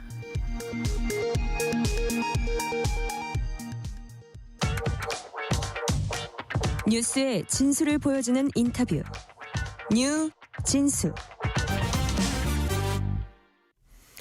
오늘은 세계 인구의 날입니다. 1987년 7월 11일 세계 인구가 50억 명을 돌파한 걸 기념하기 위해서 유엔이 제정한 날입니다. 전 세계적으로 인구는 아직 늘고 있지만 우리나라 상황은 사뭇 다릅니다. 지난해 기준 우리나라의 합계 출산율은 0.75명, OECD 국가 중 여전히 최하위입니다. 초저출생 초고령화 사회 대안과 해법은 무엇인지 연세대 인구와 인재연구원 부원장이신 이종관 경제학과 교수와 함께 얘기 나눠봅니다. 이종관 교수님 어서 오세요. 안녕하십니까, 이종관입니다. 네. 자, 우리 이종관 교수님은 인구학적 관점에서 본 어떤 이민 문제 여기를 또 특별히 전공하신 분이고요. 자, 지난 7월 인구 전문 민간 싱크탱크 한반도 미래연구원이 2025년 인구보고서 출간했습니다. 자, 100년간의 장기 인구 변화를 이제 예측을 했는데 최악의 경우에 100년 뒤에 대한민국 인구가 750만 명으로 줄어든다. 이런 그 전망을 담았습니다. 네. 우리가 이제 일각에서 국가 소멸이니 그런 얘기들 하잖아요. 근데 이 정도면 어느 정도 심각한 겁니까? 그러니까 조금 지나치게 비관적인 전망인 것 같기는 한데 그렇긴 해요. 이게 예. 이제 현실화 된다고 생각을 해보면 지금 우리나라 인구가 5천만 명이고 네. 서울 인구가 1,000만 명인데 서울 인구보다 지금 인구가 더 작아지는 거니까 그래요. 생각해 보시면 이제 수도권 밖의 도시들은 사실상 유령 도시가 된다고 생각하시면 맞을 것 같습니다. 와, 그러니까 수도권 밖에는 정말 사람이 살지 않는 예컨대 네. 대한민국. 네. 와, 무서운데요, 무시무시한데요. 자, 저출생으로 파생되는 문제가 이제 뭐 우리가 일단 생각할 수 있는 게 고령화에 따른 인구 구조 변화입니다. 지난해 한국이 이제 초고령 사회 진입했습니다. 65세 인구 비율 20% 넘을 때 초고령 사회라고 하잖아요. 근데 그 속도가 엄청나게 빠르다는 거예요. 고령 사회에서 초고령 사회 가는데 스웨덴 42년 걸렸는데 대한민국 불과 8년 걸렸습니다. 고령화 속도가 우리가 이렇게 빠른 이유 역시 뭐 초저출생하고도 관련이 있어 보이는데 그 이유는 무엇인지 그리고 이로 인해서 어떤 문제들이 발생할 수 있습니까? 예, 말씀하신 대로 저출생이 가장 큰 원인이라고 네네. 볼 수 있겠고요. 그럼 저출생이 왜 나타났냐? 그러면 사실은 예상하시겠지만 우리나라가 엄청나게 빨리 경제 발전했지 않습니까? 네네. 그래서 그렇게 빨리 경제 발전을 한 대가라고 좀 이해를 할 수 있을 것 같겠고요. 그러니까 경제가 발전하다 보니까 자연스럽게 기대 수명은 증가를 했는데 네. 이제 산업 구조가 급격하게 변하다 보니까 옛날에 이제 저 어렸을 때 같은 경우는 이제 제조업 중심의 국가였잖아요, 우리나라가. 그래서 뭐 중화학공업이나 조선업 이런 데서 이제 어느 정도 일자리를 갖고 결혼을 해서 외벌이 가정에서 이제 아이를 낳고 행복하게 날 수 있는 그런 경제였다면 지금은 이제 혁신 산업이 됐고 근데 좋은 일자리의 수는 많이 줄어든 상태고 그러면 이제 좋은 일자리가 있어야 결혼을 하고 출산을 하게 되는데 그런 것들이 이제 깨지다 보니까 아무래도 저출생이 굉장히 심각해지고 자연스럽게 고령화가 굉장히 많이 진행이 되는 것 같고요. 네. 또 이제 이렇게 고령화가 심각해지면 여러 가지 문제점들이 나타날 것입니다. 그래서 뭐 연금 문제도 있을 거고 자연스럽게 이제 생산 가능 인구 젊은 사람들이 65세 이상 인구 은퇴하신 분들을 이제 부양을 해야 되는데 네. 지금이야 이제 뭐 노인 한 명당 뭐 많은 젊은 사람들이 이제 부양을 할 수 있겠지만 앞에 말씀하신 그 최악의 시나리오가 현실화가 되면 네. 이제 젊은 사람 한 명이 이제 노인 한 명을 부양해야 되는 그런 상황이 벌어질 수도 있겠죠. 그러니까요. 어떻게 보면 더 개인화돼가는 이런 사회에서 그런 상황이 올 수도 있다. 네. 뭐 이렇게 말씀하시고 이렇게 뭐 산업 구조 변화도 얘기하지만 한마디로 우리 젊은이들이 갈 수 있는 양질의 일자리를 찾기 힘든 거 그게 좀 근본적인 원인인 것 같아요. 그런 맞습니다. 말씀을 하셨고요. 5169님이 이런 문자 주셨어요. 30대 후반 딸을 두고 있습니다. 딸에게 결혼하라고 했더니 요즘은 비혼인 친구 많다며 자기도 결혼할 생각 없다고 하네요. 손자를 안아보기는 힘들 것 같습니다. 속상합니다. 하셨군요. 아유 우리 중장년들이 많이 그러니까 공통적으로 얘기하는 그런 부분 말씀해 주셨고요.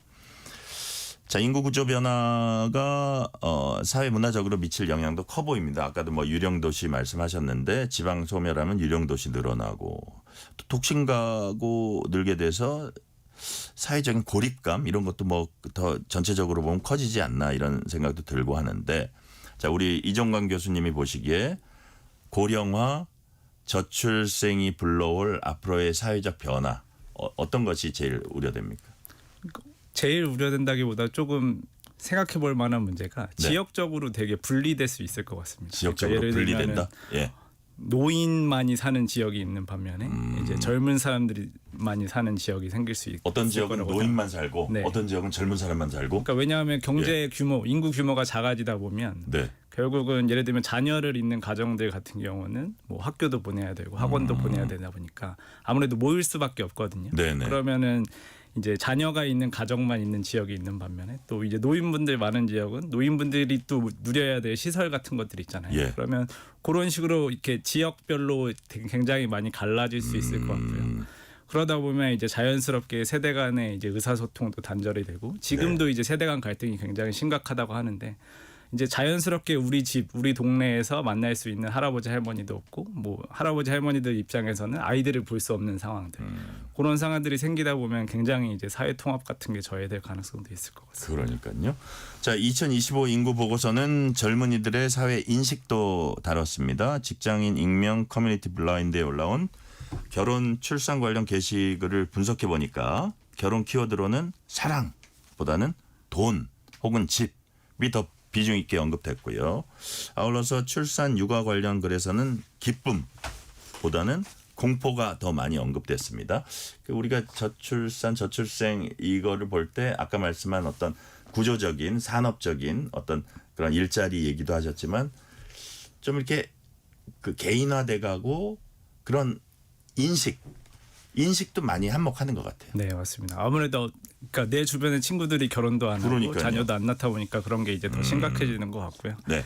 사실은 이제 결혼이나 출산이라는 게 결국은 개인의 의사결정인데 그럼 아주 단순하게 말하면 아이를 낳아서 누리는 행복이 네. 아이를 낳아서 발생되는 비용보다 더 커야지 이제 아이를 낳고 싶은 거지 않습니까? 그렇죠. 예. 근데 사실은 아이로 인한 기쁨은 아이를 낳아보지 않으면 이제 경험하기 어려운 측면이 있고 주변에 다 안 낳다 보니까 뭐 아직 모르는 거죠.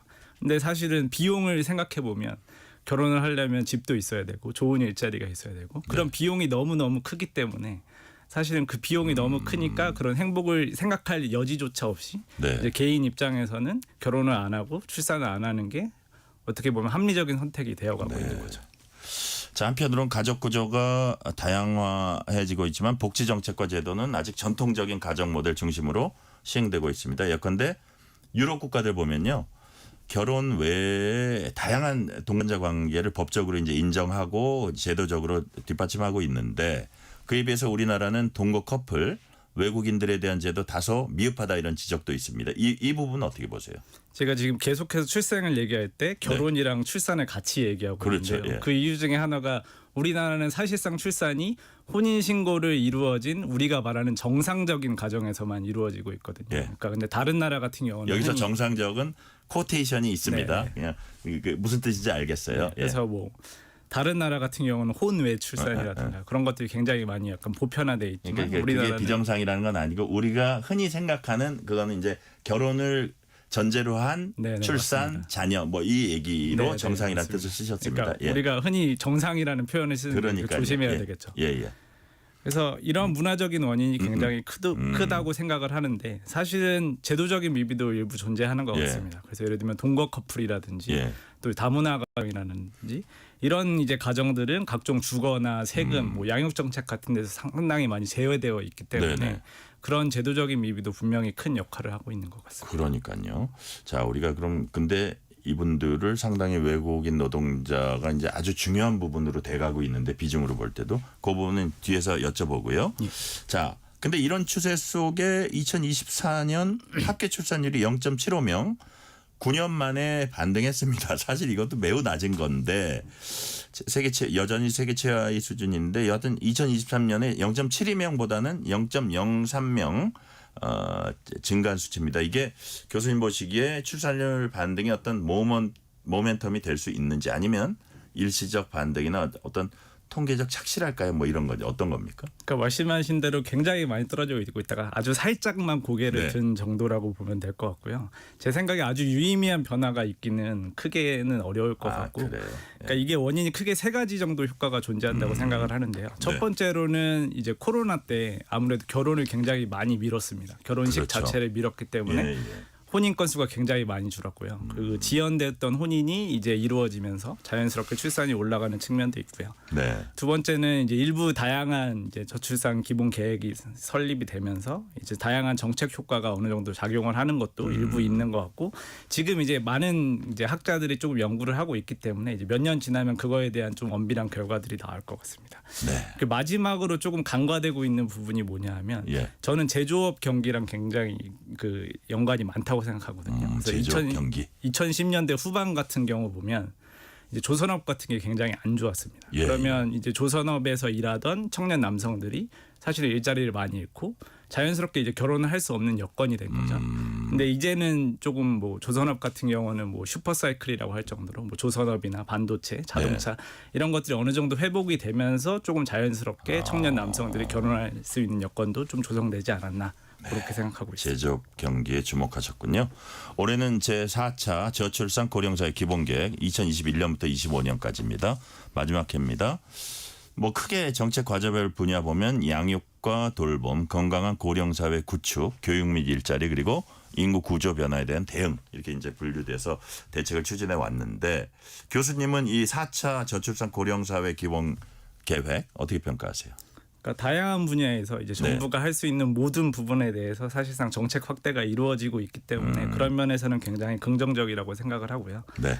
다만 이제 여러 가지 앞에서 말씀드린 사각지대도 존재를 하고 이제 추세가 굉장히 많이 떨어졌는데 이거를 유의미하게 반등하기에는 조금 네. 역부족인 측면이 있는 것 같습니다. 그래요. 그리고 또 양적인 출생뿐만 아니라 조금 이미 태어난 아이들이 좀 질적으로 많이 자라서 네. 한 사람이 더 많이 일을 할 수 있는 효율적으로 일을 할 수 있는 그런 대책도 좀 필요하다고 생각합니다. 그러니까요. 좀 약간 추가 대책이랄까 또 이제 한 해 한 해가 막 상황이 빠르게 변하다 보니까 좀 개선해야 될 부분인가 이런 거를 한두 가지만 이렇게 짚어주시면 어떤 게 있을까요? 앞에서 말씀드린 이제 뭐 그 동거 커플이나 네, 외국인 네. 가정에 대한 지원도 있을 것 같고요. 네. 또 여러 가지 인적 자본에 대한 투자 같은 것들도 많이 이루어져야 될 것 같습니다. 네. 자, 우리가 이제 저출생 문제 심각하다 보니까 일부 지자체들도 너도 나도 이제 대책 내놓고 막 1억씩 주고 막 돈으로 주로 이제 많이 주고 어떤 지자체는 미혼 남녀 만남 프로그램 이제 진행하는 지자체도 있고. 자, 근데 이게 뭐 각 지자체에 막 정말 엄청나게 체계적인 연구를 해라 이렇게 다 요구할 수는 없겠지만 적어도 정부 차원에서는 좀 그 저출생의 구조적 원인으로 지목되는 노동시장 구조나 제도적 변화 이런 거를 좀 체계적으로 과연 했을까 이런 부분도 좀 지적이 되곤 하는데 그래서 대책을 이렇게 중구난방식으로 내놓는 것보다는 좀 더 정교하게 설계하고 좀 이렇게 체계적으로 쫙 조여가면서 하는 그런 게 필요하지 않을까요? 네. 그러니까 워낙 위기 상황이다 보니까 인구가 사실 할 수 있는 것들은 다 해보는 게 필요하다고 저는 생각을 하는데요. 근데 예. 이제 여러 가지 대책들이 중구난방으로 벌어지고 있다 보니까 조금 정확히 사후 평가를 하고 실제로 어떤 게 효과가 있었는지를 정확히 이제 식별을 해서 네. 그 근거를 기반으로 좀 정책을 추진할 필요가 있는 것 같습니다. 네, 이거 한번 여쭤볼게요. 초고령 사회 대응하는 차원에서 노인 연령 기준을 현재 65세에서 상향 조정하자 이런 논의가 활발합니다. 이게 어떻게 보면 이제 막 초고령 사회 되니까 노인 관련 복지 지출 급증하면 이걸 어떻게 예산으로 바칠 수 있냐 이런 현실적인 어려움도 있었던 것 같긴 한데 어떻게 보면 되게 간단한 처방이라고도 할 수 있지만 이거 예상치 못한 부작용도 나올 것 같다 이런 우려도 좀 들거든요. 노인 연령 기준 올렸을 때 어떤 일들이 벌어질 수 있습니까? 그러니까 우리나라에서 사실 노인 인구가 굉장히 취약계층이 많으시거든요. 네네. 근데 이제 갑자기 한꺼번에 이런 그 연령 그 변경을 하게 되면 네. 이런 취약계층 노인들에게 사각지대가 또 생길 수 있을 것 같고요. 그리고 또 이제 65세에 맞춰서 연금 수급이나 그런 것들이 다 이제 정책에 짜여져 있는데 그런 것들을 이제 다 바꿔야 되고 예를 들면 뭐 지하철 무료 승차 같은 그게 것들도 제일 와닿아요. 예, 지하철 그러니까 무료. 그런 거 지하철만 생각해도 사실 그 정책을 폐지한다고 하면 굉장히 많은 사회적 논란이 있지 않습니까? 그러니까요. 그러니까 그런 것들 하나하나 다 바꾼다고 생각하면 사회적 갈등이 굉장히 많이 커질 수 있겠죠. 취약계층 그 노인들의 어떤 연령대별로 어떤 사각지대, 네. 그런 것들 그리고 우리가 하나의 가장 알기 쉬운 예에서 볼 때 지하철 요금 65세부터는 이제 무료인데 예. 그걸 더 올렸을 때 사람들의 상실감. 네. 그럼 이게 그게 간단치가 않겠네요. 맞습니다. 그거 올리는 게. 예산 줄이는 데는 쉬울지 몰라도 그렇죠. 좀 아주 심각하게 생각해야 된다는 생각이 들고 자 국내 이주 외국인 수는 꾸준히 증가해서 2024년에 265만 명 넘어섰습니다. 자 우리나라 인구 구조 누가 봐도 아주 중요한 변수가 됐고 최근엔 이민청 신설 논의도 있습니다. 자 일단 이민청 신설 문제가 인구 문제에 대한 대응 측면에서 필요하다고 보십니까? 네, 당연히 필요하고요. 그러니까 현재 우리나라 그 외국인 혹은 이민 정책이 대부분이 이제 단기 외국 인력 중심 정책입니다. 그러니까 그 말은 뭐냐하면 비어 있는 일자리를 채우기 위해서 잠깐 데려와서 그것만 잠깐 메우겠다라는 게 이제 기본적인 접근이고요. 그러다 보니까 그런 외국인 노동자들은 고용노동부에서 관리를 하게 되고 또 전체적인 체류 관리는 법무부에서 하게 되고요. 또 뭐 유학생 같은 경우는 교육부에서 관리하게 되고요. 그러니까 이렇게 다양한 부처들이 외국인 정책에 그 관계가 돼 있다 보니까 조금 통합적인 관리가 이루어지지 않고 있고요. 그래서 그런 면에서 이제 앞으로 양적으로 증가할 부분은 외국인밖에 없다고 생각을 해보면 그런 것들을 이제 통합적으로 관리할 수 있는 기관이 어디가 될지는 모르겠지만 그게 이민청이 될지 혹은 다른 부처일지는 모르겠지만 꼭 필요하다고 볼 수 있겠습니다. 그래요. 아까 뭐 교육부, 고용노동부, 법무부 얘기를 하셨는데 어떤 독립적인 청이 그걸 통합적으로 관리할 수도 있고 그거는 이제 좀 논의가 필요할 것 같고요. 유연옥 님이 지금 같은 추세면 젊은 세대는 노인이 되었을 때 복지를 기대하기 힘들지도 모르겠어요. 무섭습니다. 실제로 그런 우려가 있기 때문에 또 우리가 그런 대책을 미리미리 잘 세워야 되겠습니다. 자, 근데 이민을 장려하는 정책 우리가 사실 생산 가능 인구 우리 자체적인 국내 그 인구로만은 지금 사실 역부족이잖아요. 맞습니다. 그렇다면 기본적으로 이민은 장려해야 된다고 보시는 거죠? 그렇죠. 양적인 변화를 나타낼 수 있는 유일한 수단은 사실은 네. 지금 외국인 혹은 그렇죠. 이민자밖에 없기 때문에 당연히 필요하다고 생각을 합니다. 이민은 장려해야 된다는 저기 이제 그걸 베이스에 깔고 제가 관련된 질문을 드릴게요. 이게 점점 더 우리 이종관 교수님의 전공으로 지금 가고 있습니다. 자, 아까 말씀하셨을 때 약간 말씀해 주셨는데 이주 외국인들이 국내 노동시장에서 정말 의미 있는 비중을 이미 차지했어요. 그건 아마 더 늘어날 겁니다. 네. 근데 이들에 대한 시각은 우리의 시각은 아마 정책도 그렇고 제도도 그럴 것 같아요.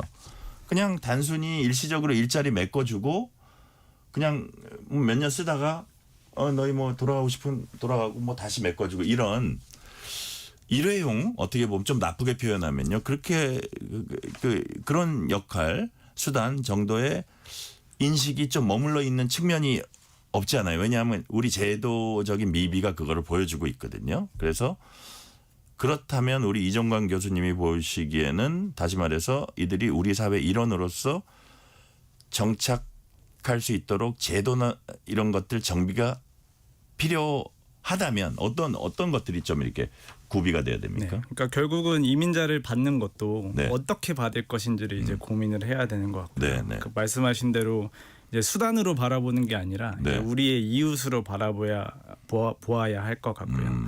근데 이제 우리가 이민자를 받아서 부족한 인력을 채우고 생산 가능 인구를 늘리는 긍정적인 측면이 있지만 사실은 이제 한국 사람들의 수용성이라는 문제가 있는 거거든요. 그러니까 사회적 비용이 당연히 존재를 할 것이고 예. 그렇기 때문에 점진적으로 천천히 늘려가는 게 사실은 맞을 것 같고요. 그래서 이제 새로 외국인을 급속도로 받기보다는 네. 지금 이미 우리나라에 들어와 있는데 이제 제도 때문에 돌아가셔야 되는 부분들이 있습니다. 그러니까 예를 들면 고용허가제라는 제도가 우리나라 외국 인력 제도의 대표적인데 이 제도 자체가 정주화를 막기 위해서 일정 기간 근무를 하면 반드시 돌아가도록 되어 있습니다. 고용허가제에 깔린 전제가 정주화를 막는 거군요. 맞습니다. 예. 그리고 또 유학생들 같은 경우도 한국에 남고 싶은 유학생들이 굉장히 많이 있는데 이미 돌아가고 있거든요. 네. 근데 그러면 새로운 사람을 받는 거는 아무래도 이 새로운 사람이 어떤 사람일지 모르기 때문에 굉장히 위험이 크다고 볼 수 있지만 네. 이미 와서 한국에서 공부를 하거나 일을 하고 계신 분들은 적어도 여태까지 별 문제가 없었다면 훨씬 그 위험이 적을 거라고 생각하실 수 있을 거고요. 그러면 새로 사람을 막 많이 늘리기보다 이미 여기 머물고 싶은데 돌아가야만 되는 사람들을 조금 자연스럽게 정착을 유도하는 게 가장 저는 효과적인 수단이라고 생각을 합니다. 그래요. 일단 뭐 새로 막 유입시키고 받으면 약간 또 혼란도 있을 수 있으니까 네네. 이미 머물고 있는 200 몇십만 되는 이런 사람들이 우리 몇 년 일했는데 돌아가야 되네 이게 아니고 이 사람들이 더 안정적으로 좀 또 길게 일할 수 있도록 하고 네네. 자 그렇다면 이제 그거는 그분들의 근로에 대한 그 여건을 마련해 주는 차원인데 실제로 이게 좀 뭐 이게 체계적인 연구가 있는지 모르겠습니다만 그렇게 국내에 있는 그런 그 외국 노동자들이나 인력 중에 한국인이 되고 싶어하는 사람들도 있을 거 아닙니까? 맞습니다. 그런 거에 대한 뭐 조사나 뭐 설문조사나 그런 거가 따로 있는 건 아니죠. 그러니까 대부분 이제 얘기를 해보면 남기 원하시는 분들은 일단 국적을 취득하는 거에 앞서서 네. 일단 안정적으로 조금 여기에 살 수 있으면 좋겠다. 매번 이제 비자를 갱신해야 그러니까요. 되고 그 절차들이 굉장히 복잡하고 그게 급선무군요. 맞습니다. 어떻게 보면. 예. 자, 그 비자 갱신이라든지 이런 거 안정적으로 근무할 수 있는 거. 그럼 조금 더 우리가 한 스텝 이 논의를 좀 더 확대를 한다면 우리가 대한민국이 상당히 어떤 그 단일 민족 이런 걸 오랫동안 강조해 왔잖아요. 근데 우리의 현실은 지금 이미 외국인들이 많이 들어와서 정말 우리 국민처럼 일을 하고 있습니다. 그러면 우리 이종관 교수님이 보시기에 그분들이 한국 국적을 취득하기를 원하는 분들 입장에서 봤을 때는 다른 나라와 비교했을 때 우리나라가 좀 까다로운 편입니까? 어떻습니까? 다른 나라와 비교해서 까다로운 편이 맞는 것 같고요. 그래요? 그러니까 아무래도 말씀하신 대로 단일 민족이라는 그 고정관념이 있었던 것 같고 이제 외국인들이 늘어나면은 뭐 여러 가지 우려들이 있지 않습니까? 네네. 실제로 그렇게 나타나는지와는 상관없이 뭐 우리의 일자리를 빼앗는다든가 아니면 범죄가 늘어난다든지 그러니까요. 그런 우려들 때문에 이제 정부 입장에서는 아무래도 보수적일 수밖에 없는 것 같고요. 근데 사실은 이제 앞으로 늘어날 거라고 생각을 하면 앞에 말씀드린 대로 좋은 분들이 이미 정착을 해야 네. 앞으로 오시는 분들도 좋은 분들이 오시거든요. 그러니까 결국은 이민 그 결정을 내리는 데 있어서 내 친구가 어느 나라에 있는지, 내 가족이 이미 어느 나라에 가 있는지가 되게 중요하기 때문에 네네. 지금 좋은 사람을 한국에 정착시키는 게 앞으로 나타날 수 있는 그런 사회적 비용을 줄이는데 저는 가장 효과적이라고 생각합니다. 그러니까 어쨌든 그 외국인 노동자들이 늘어나는 추세는 거스를 수 없는 추세잖아요. 맞습니다. 예. 그거는 거의 확실해 보이는데 네. 그렇다면 그분들이 1단계는 우리 나라에 와서 안정적으로 지금보다는 뭐 맨날 비자 갱신 또 해야 되고 또 이거보다는 좀 더 안정적으로 일할 수 있는 그 제도를 마련해 주는 게 필요하고 그 다음 단계는 만약에 한국 국적을 원하는 사람이 있다면 그거를 조금 더 탄력적으로 어떻게 운영할 수 있지 않나 그런 부분도 고민해야 된다 그런 뜻이네요. 맞습니다. 그리고 예를 들면 지금 네. 고용허가제 근로자 같은 경우는 네네. 가족을 데려올 수가 없습니다. 그러니까 본인만 와 있어야 되고 네. 이제 비자가 바뀌어야지 이제 가족을 데려올 수 있고 그런 여러 가지 제도적 허들들이 있기 때문에 네. 그런 것들 해결하는 게 중요하겠습니다. 자, 어느덧 시간이 거의 다 돼서 마지막 질문 드릴게요. 유럽 국가들은 이민 장려를 통해서 인구 감소 문제 그동안 대응해 왔습니다. 근데 그에 대한 어쨌든 긍정적 평가도 있고 부정적 평가도 있고 평가는 엇갈리는 것 같습니다. 그럼에도 불구하고 이종관 교수님께서 보시기에 외국 사례 중에 우리가 이민 정책을 설계하는데 참고할 만한 부분 어떤 부분이 있습니까? 그러니까 사실은 미국이나 유럽 같은 이제 이민 선진국들을 생각해 보면 굉장히 이민자들이 많지만 정치적으로는 갈등이 굉장히 많이 있지 않습니까? 그렇죠. 예. 그래서 결국 이민자가 들어오는 거 우리는 이제 노동력만 생각하고 받게 되지만 결국은 사람이 들어오는 거는 다른 문화가 들어오는 거거든요. 그렇죠. 그러니까 그런 문화적 갈등, 사회적 갈등이 우리나라에서는 또 어떤 형태로 나타날지가 모르기 때문에 네. 앞에서 말씀드린 대로 물론 늘려가야 되지만 조금 좋은 사람들 차근차근 정착시키면서 점진적으로 늘릴 수 있도록. 그러니까 갑자기 너무 많이 늘어나게 되면 네. 그 갈등이 발생될 가능성이 점점 높아지겠죠. 그러니까 점진적으로 늘리는 게 중요하다고 생각합니다. 자, 늘리는 거는 추세지만 어쨌든 그 부분도 사회적 갈등 요소를 이렇게 제어하면서 점진적으로 늘려가는 게 좋겠다. 맞습니다. 네, 오늘 말씀은 여기까지 듣겠습니다. 지금까지 연세대 인구와 인재연구원 부원장이신 이종관 경제학과 교수였습니다. 이종관 교수님 말씀 감사합니다. 감사합니다. 편지 왔습니다. 퇴근길 지친 당신에게 힘이 되는 뉴스를 전해드립니다. 매일 저녁 당신과 함께 읽는 세상 이야기. KBS 1라디오 뉴스레터 K.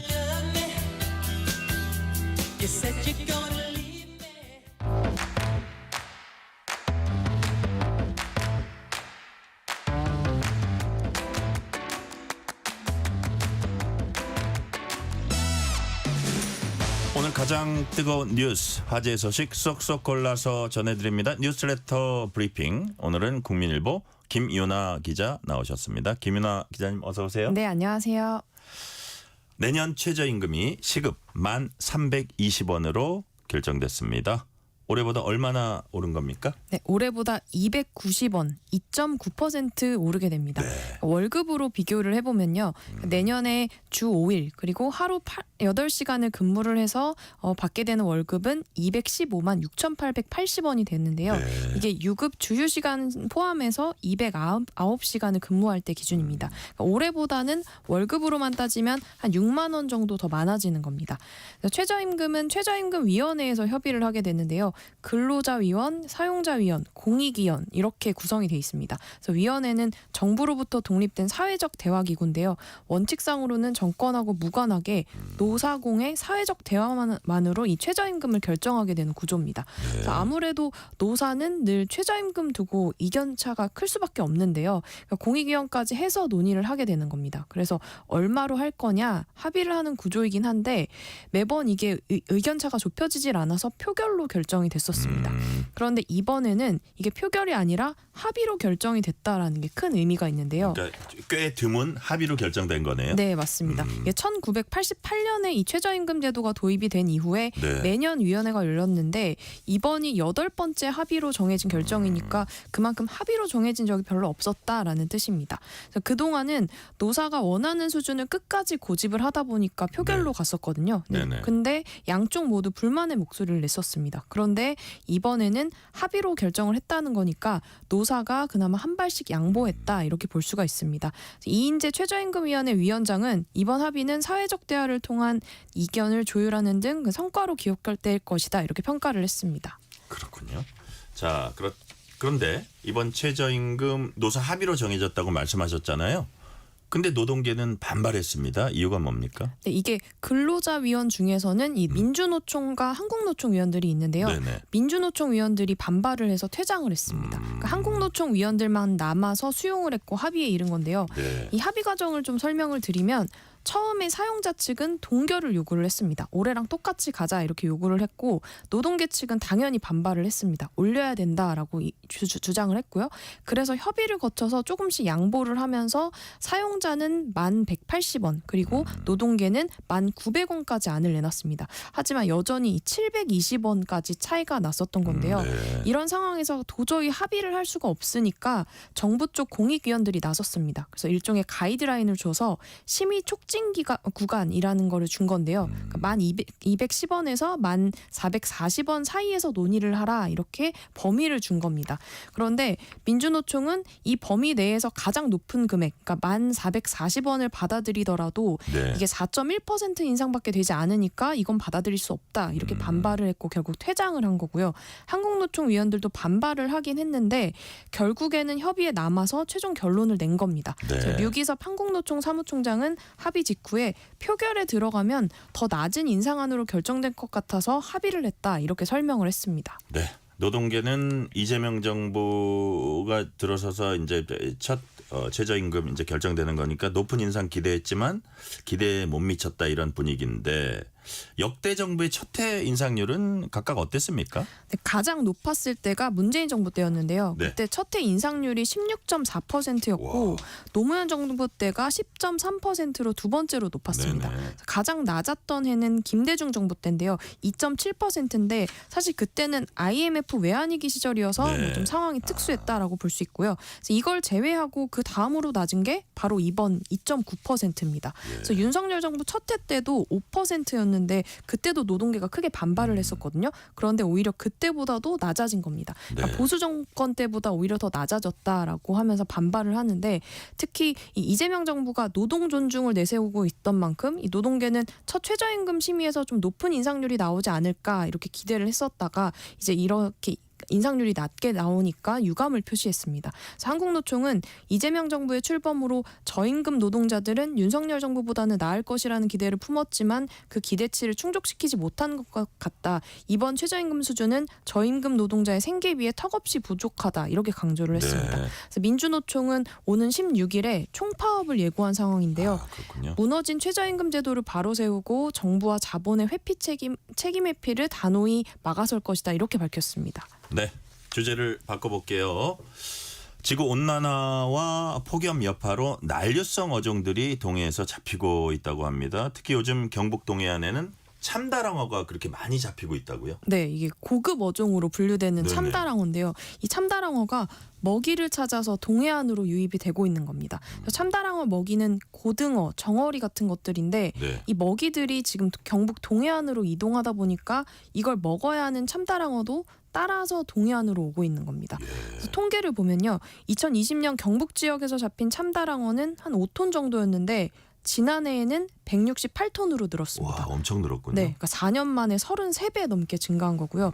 이 참다랑어 말고 뭐 다른 다랑어류들도 20톤에서 304톤 이렇게 15배 넘게 늘어난 상황입니다.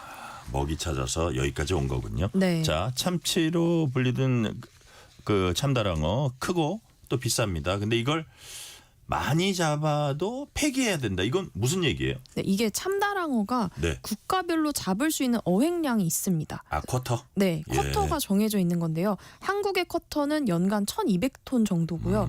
그 어획량을 지역에 배분을 하게 되는데 경북도에서는 잡을 수 있는 올해 참다랑어 어획량이 110톤입니다. 네. 그런데 이미 이 할당량을 모두 채운 상황이고요.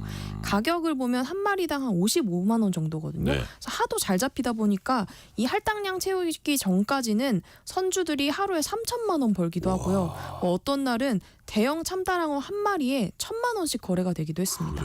네, 그런데 문제는 이게 할당량 초과한 이후부터는 판매할 수가 없게 되다 보니까 경북 영덕군의 항구에는 지금 참다랑어 썩는 냄새가 진동을 할 정도인데요. 그러니까 문제는 이 참다랑어 그러면 잡지 않으면 되는 거 아니야라고 생각하실 텐데 네. 바다에 방생을 할 수가 없습니다. 그러니까 참다랑어가 바닷물 속을 헤엄치면서 호흡을 하기 때문에 그물을 걷어올리는 순간 대부분 죽게 됩니다. 그래서 배에서는 사실 그물을 방생이 안 되는군요. 네. 이미 죽어 있기 때문에. 맞습니다. 그래서 배에서는 그물을 끌어올려야지만 뭘 잡았는지 알 수 있기 때문에 참다랑어를 빼고 다른 고기만 잡기도 어렵습니다. 그러면 결국에는 잡은 참다랑어를 폐기물 업체에 넘겨서 사료나 이런 걸로밖에 쓸 수가 없는 상황인데요. 이걸 처리하는 인건비, 기름값 이런 것들이 더 많이 들다 보니까 지금 바다에 버려진 채로 해안을 오염시키는 상황입니다. 그래서 긴급하게 영덕군이 굴삭기 같은 것들을 동원해서 사체를 폐기하고 있긴 하지만 지금 계속 많이 잡히는 참다랑어를 어떻게 처리할지 이게 참 골치가 되고 있습니다. 그러니까요. 제 짧은 생각으로는 기왕이에 그 꼭 잡으려 그런 것도 아니고 우연히 잡은 것도 있을 텐데 네. 와 이걸 버려야 하나 혹은 커터를 좀 늘리면 안 되나 아니면 커터 전체 커터 늘리는 게 어려우면 딴 데가 뭐 예를 들어서 경북처럼 채우지 못한 데도 있을 텐데 네. 꼬면 안 되나 이런 생각도 드는데 그런 건 또 여의치 않은가 봐요. 네, 국가별 한도는 늘릴 수가 없고요. 아까 예. 말씀하셨듯이 경북 한도는 임시적으로 지금 늘리긴 했습니다. 아, 그런데 그래요? 그 늘린 한도도 계속해서 차고 있기 때문에 계속 늘릴 수가 없는 경부에서 상황이고요. 너무 잘 잡히는군요. 네, 맞습니다. 그래서 국가별 한도는 임의로 늘릴 수가 없는데요. 이게 국제기구인 중서부 태평양 수산위원회가 네. 매년 국가별로 커터를 배정하는 방식입니다. 이 커터의 취지라는 게 결국에는 과도한 어획으로 개체수가 줄어들지 않도록 보호하기 위해서다라는 건데 네. 문제는 과거에 잡혔던 지역이 아니라 새롭게 잡히고 있는 지역들이 늘어나고 있다 이라는 거거든요. 그래서 쿼터를 수정해야 한다 이런 지적들이 나오고 있는 겁니다. 지금 한국뿐만 아니라 네. 일본도 어획량이 늘어나고 있다고 하거든요. 그래서 기후 변화로 인해서 지금 어느 지역에 이 참다랑어가 얼마나 늘고 있는지 이런 걸 좀 과학적으로 조사해서 국제사회에 알리는 작업이 필요하다 이런 지적들이 나옵니다. 네. 자, 20대 유튜버가 택시기사를 폭행하고 수사기관을 조롱하는 영상을 올렸다가 징역형을 선고받았습니다. 특히 항소심에서 처벌이 가중됐다고 해요. 네. 20대 A씨가요. 지난해 2월 전주 고속버스터미널 앞에서 네. 아버지 뻘 되는 고령의 택시기사를 폭행했습니다. 이유가 참 황당한데요. 빨리 가지 않는다라는 이유였습니다. 그리고는 흉기까지 들이밀고 폭행을 했는데 택시비를 결제하지 않고 기사를 도로 위로 끌고 갑니다. 그리고는 자신의 옷을 들쳐서 문신을 과시하면서 네. 나 힘 세지? 내가 말했지? 이렇게 위협을 한 겁니다. 그래서 A씨는 이걸 택시기사 폭행 문신남 이런 문구를 내걸고 네. 자신의 유튜브 채널에 영상을 올렸는데요. 자극적인 영상으로 구독자 모으기 위해서였습니다. 돈을 벌라 그랬군요. 네. 그런데 이 택시기사 폭행뿐만 아니라 다른 유튜버와의 싸움 영상도 올리고요. 문신 자랑 영상도 올렸습니다. 여기에서 그치지 않고 검찰 조사를 받는 중에도 수사관을 농락하는 영상을 올리고요. 또 자신을 수사한 경찰한테 갑자기 전화를 해서 욕설을 하기도 합니다. 그래서 이런 영상들을 다 올려서 A씨는 유튜브에서 수익을 챙겼는데요. 그래서 A씨한테 적용된 혐의들은 사기, 폭행, 상해, 특수협박을 포함해서 10개 혐의가 적용이 됐습니다. 1심에서는 징역 2년 6개월 선고받았었는데 이번 항소심 재판부는 이 수사 중인 상태에서 이렇게 범행을 계속 저지르기까지 한 죄질이 불량하다라면서 징역 3년 6개월을 선고했습니다. 네. 어른을 폭행하고 공권력을 조롱하더니 결국 쇠고랑을 쳤다. 그런 얘기네요. 네. 마지막 질문 드릴게요. 유럽의 한 록밴드가 데뷔하자마자 각종 음원 차트에서 인기를 끌었습니다. 그런데 알고 보니까 멤버, 노래 모두 인공지능 AI로 만들어졌다고 해요. 네, 맞습니다. 4인조 록밴드 벨벳 선다운이라는 그룹이 주인공이었는데요. 네. 이 지난 6월에 플로팅 온 에코라는 곡으로 데뷔를 했습니다. 그 이후에 글로벌 스트리밍 서비스인 스포티파이 유럽 차트에서 단숨에 상위권에 오르면서 주목을 받았는데요. 네.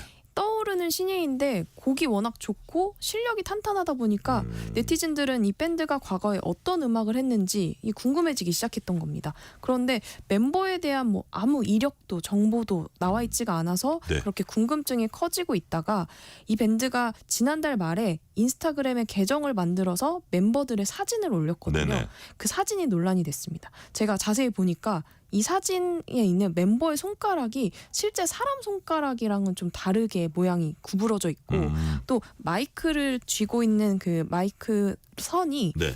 갑자기 선이 없어지고 소매 안쪽으로 들어가게 됩니다. 그래요? 네. 그러니까 이게 사실 마이크 선을 합성을 잘못한 사진으로 볼 수밖에 없는 건데요. 그 얘기군요. 네. 그래서 이게 AI로 만들어진 거 아니냐 이런 의혹이 제기가 됐고 밴드는 처음에는 부인을 하다가 네. 결국에는 AI가 맞다 이렇게 토로를 했습니다. 그래서 이제는 AI가 사람들의 인기를 끄는 노래까지 창작해내는 시대가 됐다 이런 상황입니다. 그러니까요. 바야흐로 AI의 시대입니다. 오늘 말씀 여기까지 듣겠습니다. 뉴스레터 브리핑 지금까지 국민일보 김유나 기자였습니다. 말씀 감사합니다. 감사합니다.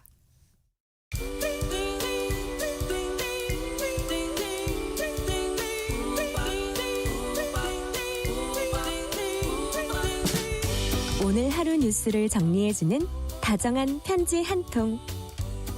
KBS 일라디오 뉴스레터 K.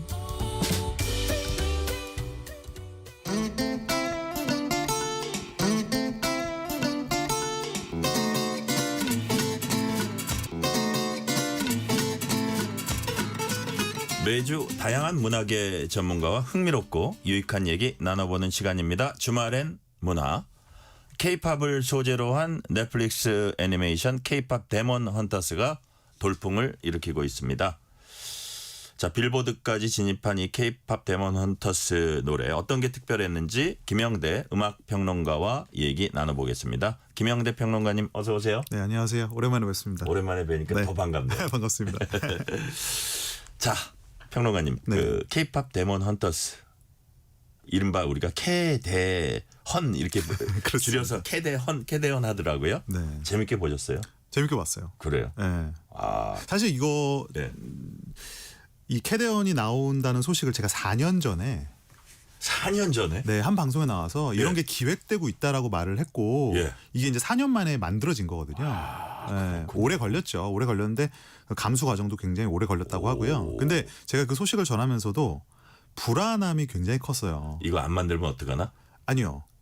못 만들면 어떡하나. 그러니까 잘 못 만들면 어떡하나. 잘 못 만들. 네, 왜냐하면 이게 서구에서 특히 미국에서 어떤 아시안 문화를 소재로 할 때 나오는 뭔가 그런 전형적인 실수들이 있어요. 그러니까 뭔가 잘 이해하지 못하고 대충 뭐 아시안이다 이렇게 퉁치는 거죠. 그러니까 예를 들면 뭐 배경은 일본인데 옷은 중국 사람 같이 입고 말은 한국말을 하는 어떤 느낌인지 아시겠죠? 예. 그런 걸까봐 사실 너무 걱정했고 그래요? 이거를 내가 나중에 이거를 이렇게 비판하는 방송을 하면 어떡하나 좀 불안했거든요. 근데 그런 우려를 많이 없앴더라고요.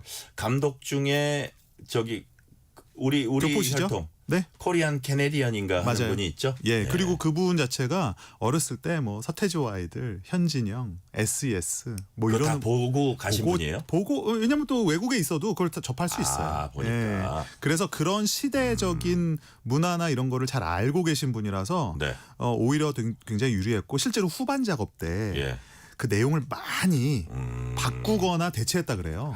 그래요. 예. 자, 그러면 우리 김영대 평론가님은 어떤 점을 특히 재미있게 봤어요?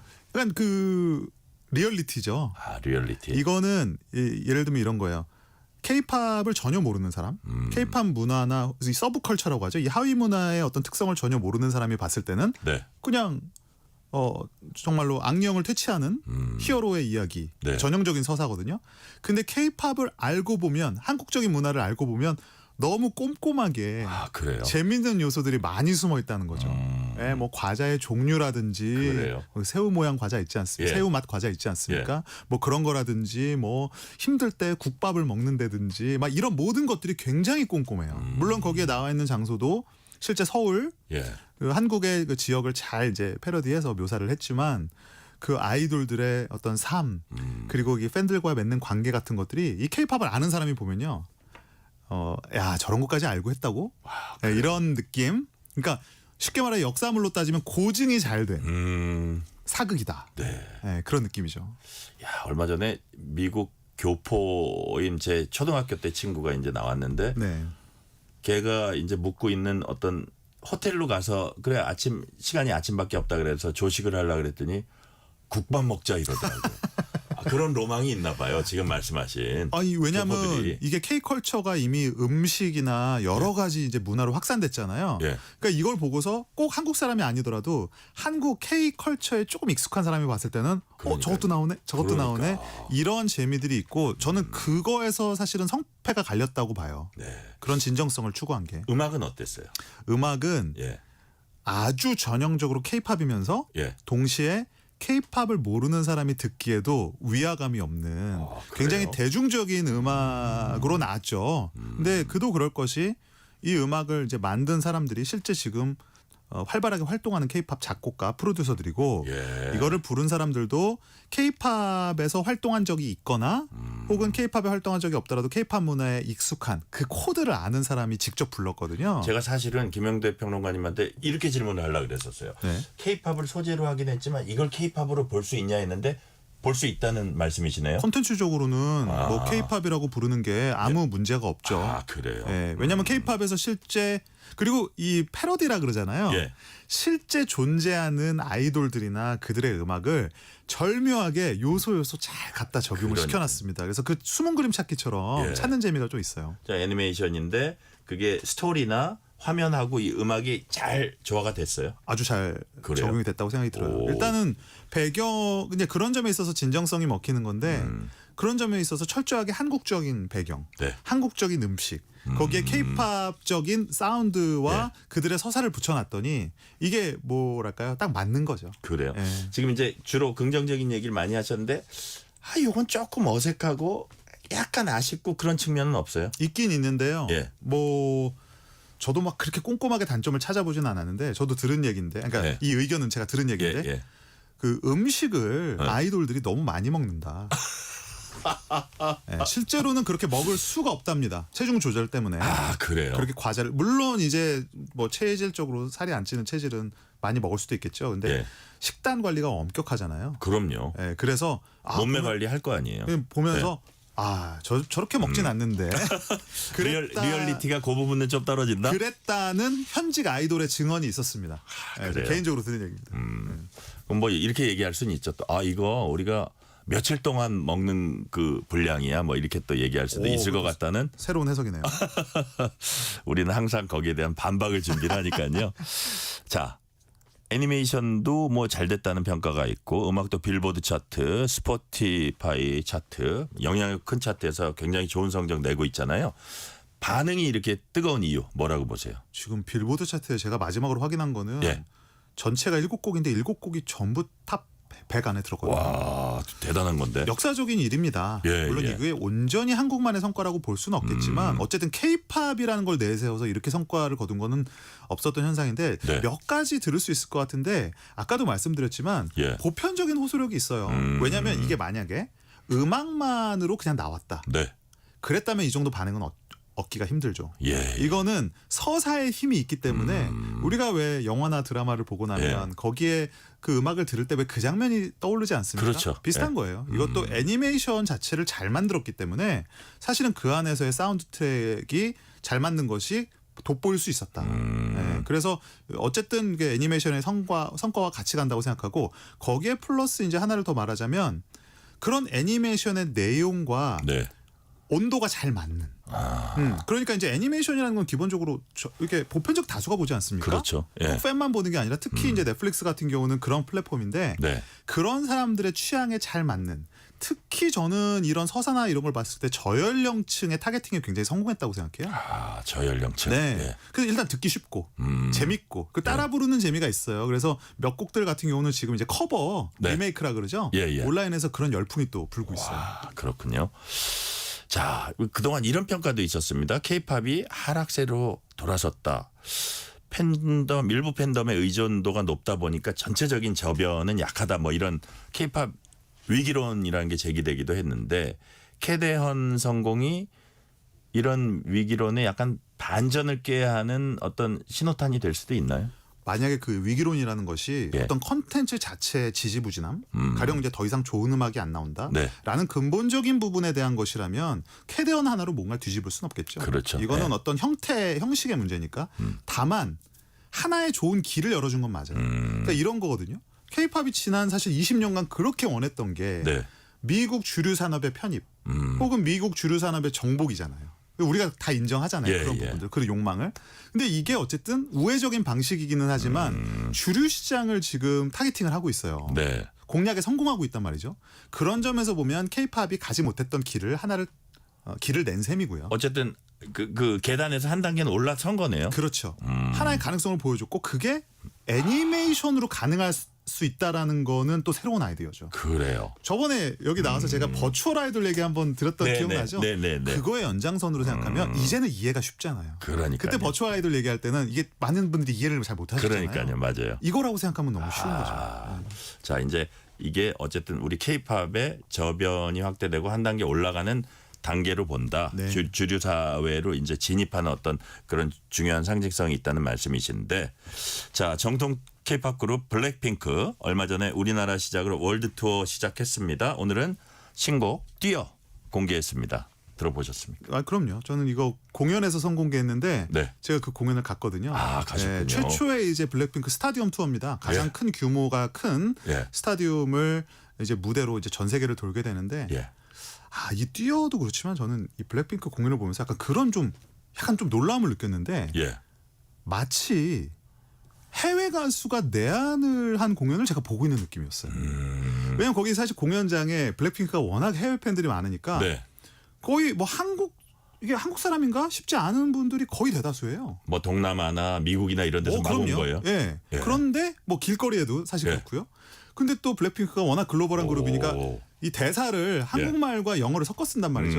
그러면 얼핏 들으면 마치 무슨 콜드플레이나 이런 해외 가수가 내한한 거를 내가 보고 있다는 생각이 들어요. 그래요. 그러니까 블랙핑크가 이미 그 정도로 글로벌한 그룹이 됐다라는 뜻이기도 하고 네. K-팝이라는 성질이 이제는 그만큼 또 변했구나 이런 걸 또 새삼스럽게 한번 느껴봤어요. 네. 자, 이제 블랙핑크 멤버들 이제 YG 엔터테인먼트 소속은 지금 아니라고 네. 하는데 그동안 활발하게 솔로 활동해 왔잖아요. 뭐 로제 아파트, 제니의 라이크 제니 개인적 역량들도 좀 업그레이드 됐다고 보세요. 네. 이 블랙핑크는 그 원래 그룹으로 활동을 할 때부터 네. 이 개개인의 활동이 좀 기대됐던 그룹이기도 하고 네네. 사실은 그런 활동들을 간간히 보여줬는데 모르겠어요. 이게 어떤 의도라고 할 수는 없겠지만 네. 오히려 이제 그룹 활동이 줄어들면서 개인 활동이 많아지면서 지금 더 메가 히트곡들이 나오고 있어요. 그러니까요. 사실 아파트는 뭐 모르는 사람이 없지 않습니까? 그러니까요. 그리고 라이크 제니 같은 경우도 거의 뭐 퍼포먼스의 하나의 어떤 새로운 뭐 장을 열었다 막 이런 평가도 받는데 뭐 갖고 있는 개인적인 역량이 오히려 이제 솔로 활동을 하면 자기가 하고 싶은 부분에만 좀 집중할 수 있다는 장점이 있어요. 아, 그래요. 예, 아무래도 큰 기획사의 그룹으로 소속돼 있을 때는 아무래도 그 좀 매니지먼트에 좀 이끌려가는 측면이 있거든요. 자기의 본연의 색깔을 잘 못 낼 그렇죠. 수 있군요. 그렇죠. 근데 지금은 사실 원하는 방식대로 활동을 꾸려갈 수 있기 때문에 네. 내가 잘하는 거에 집중할 수 있죠. 그렇군요. 그런 부분이 솔로 활동에서 좀 빛을 보는 이유가 아닐까 생각도 들어요. 솔로 활동하면서 역량도 더 키웠다. 네. 그런 취지의 말씀이신데 이번에 이제 각자 활동하다가 뭉치는데 어떤 점을 이렇게 좀 주목해서 보면 재밌을까요? 그냥 어떤 상징성 같아요. 아까 네. 말씀드렸지만 스테디움 하면 제일 큰 공연장에서 그것도 네. 전 세계를 무대로 앞으로 계속 이제 해외에서의 뉴스나 반응들이 쏟아질 텐데 뭐 한국 사람이니까 아무래도요. 네네. 뿌듯하죠. 그 정말 외국 팝 가수 뭐 비욘세나 예전에 U2 같은 그룹이 섰던 무대들에 네. 블랙핑크가 이제 공연을 하고 정말 다 따라 부르거든요, 그 노래를. 참 그것도 참 신기한 광경이에요. 이제 그런 것들이 그냥 한번 좋은 설레 네. 하나의 그 어떻게 보면 약간 뭉클하기도 한 거예요. 따라 부르는 게. 그죠? 그러니까 이게 평론가로서 네. 항상 객관성을 유지하고 싶거든요. 네. 근데 그 끌어올르는 감정 애국심 가죠. 주체할 수가 없는 그런 게 어쩔 수가 없는 것 같아요. 그래요. 이게 특히 해외에서 공연을 보잖아요. 네. 이런 마음이 훨씬 강하게 옵니다. 그러니까요. 그 현장에서 외국 사람들 사이에서. 예. 자, 마지막 질문 드릴게요. 우리 김영대 평론가님과 함께 K-팝에 대한 얘기 재밌게 나눠봤습니다. 오늘 끝곡 직접 좀 소개해 주세요. 극 중에서 이제 악령 세계에서 탄생한 네. 보이그룹입니다. 네. 사자 보이스의 유어 아이돌이라는 노래 끝곡으로 준비를 했습니다. 아, 사자 보이스. 자, 오늘 말씀 여기까지 듣겠습니다. 지금까지 김영대 음악 평론가였습니다. 오늘 말씀 감사합니다. 네, 고맙습니다. 오늘 뉴스레터 K는 여기까지입니다. 커피 쿠폰 당첨자 명단은 뉴스레터 K 홈페이지 확인해 주시고요. 오늘 끝곡으로는 김영대 음악 평론가님이 추천해 주신 K-팝 데몬 헌터스의 보이그룹 사자 보이스의 노래입니다. Your Idol 들으시면서 마무리하겠습니다. 오늘도 함께해 주신 청취자 여러분 진심으로 감사드립니다. 지금까지 뉴스레터 K 전종철입니다.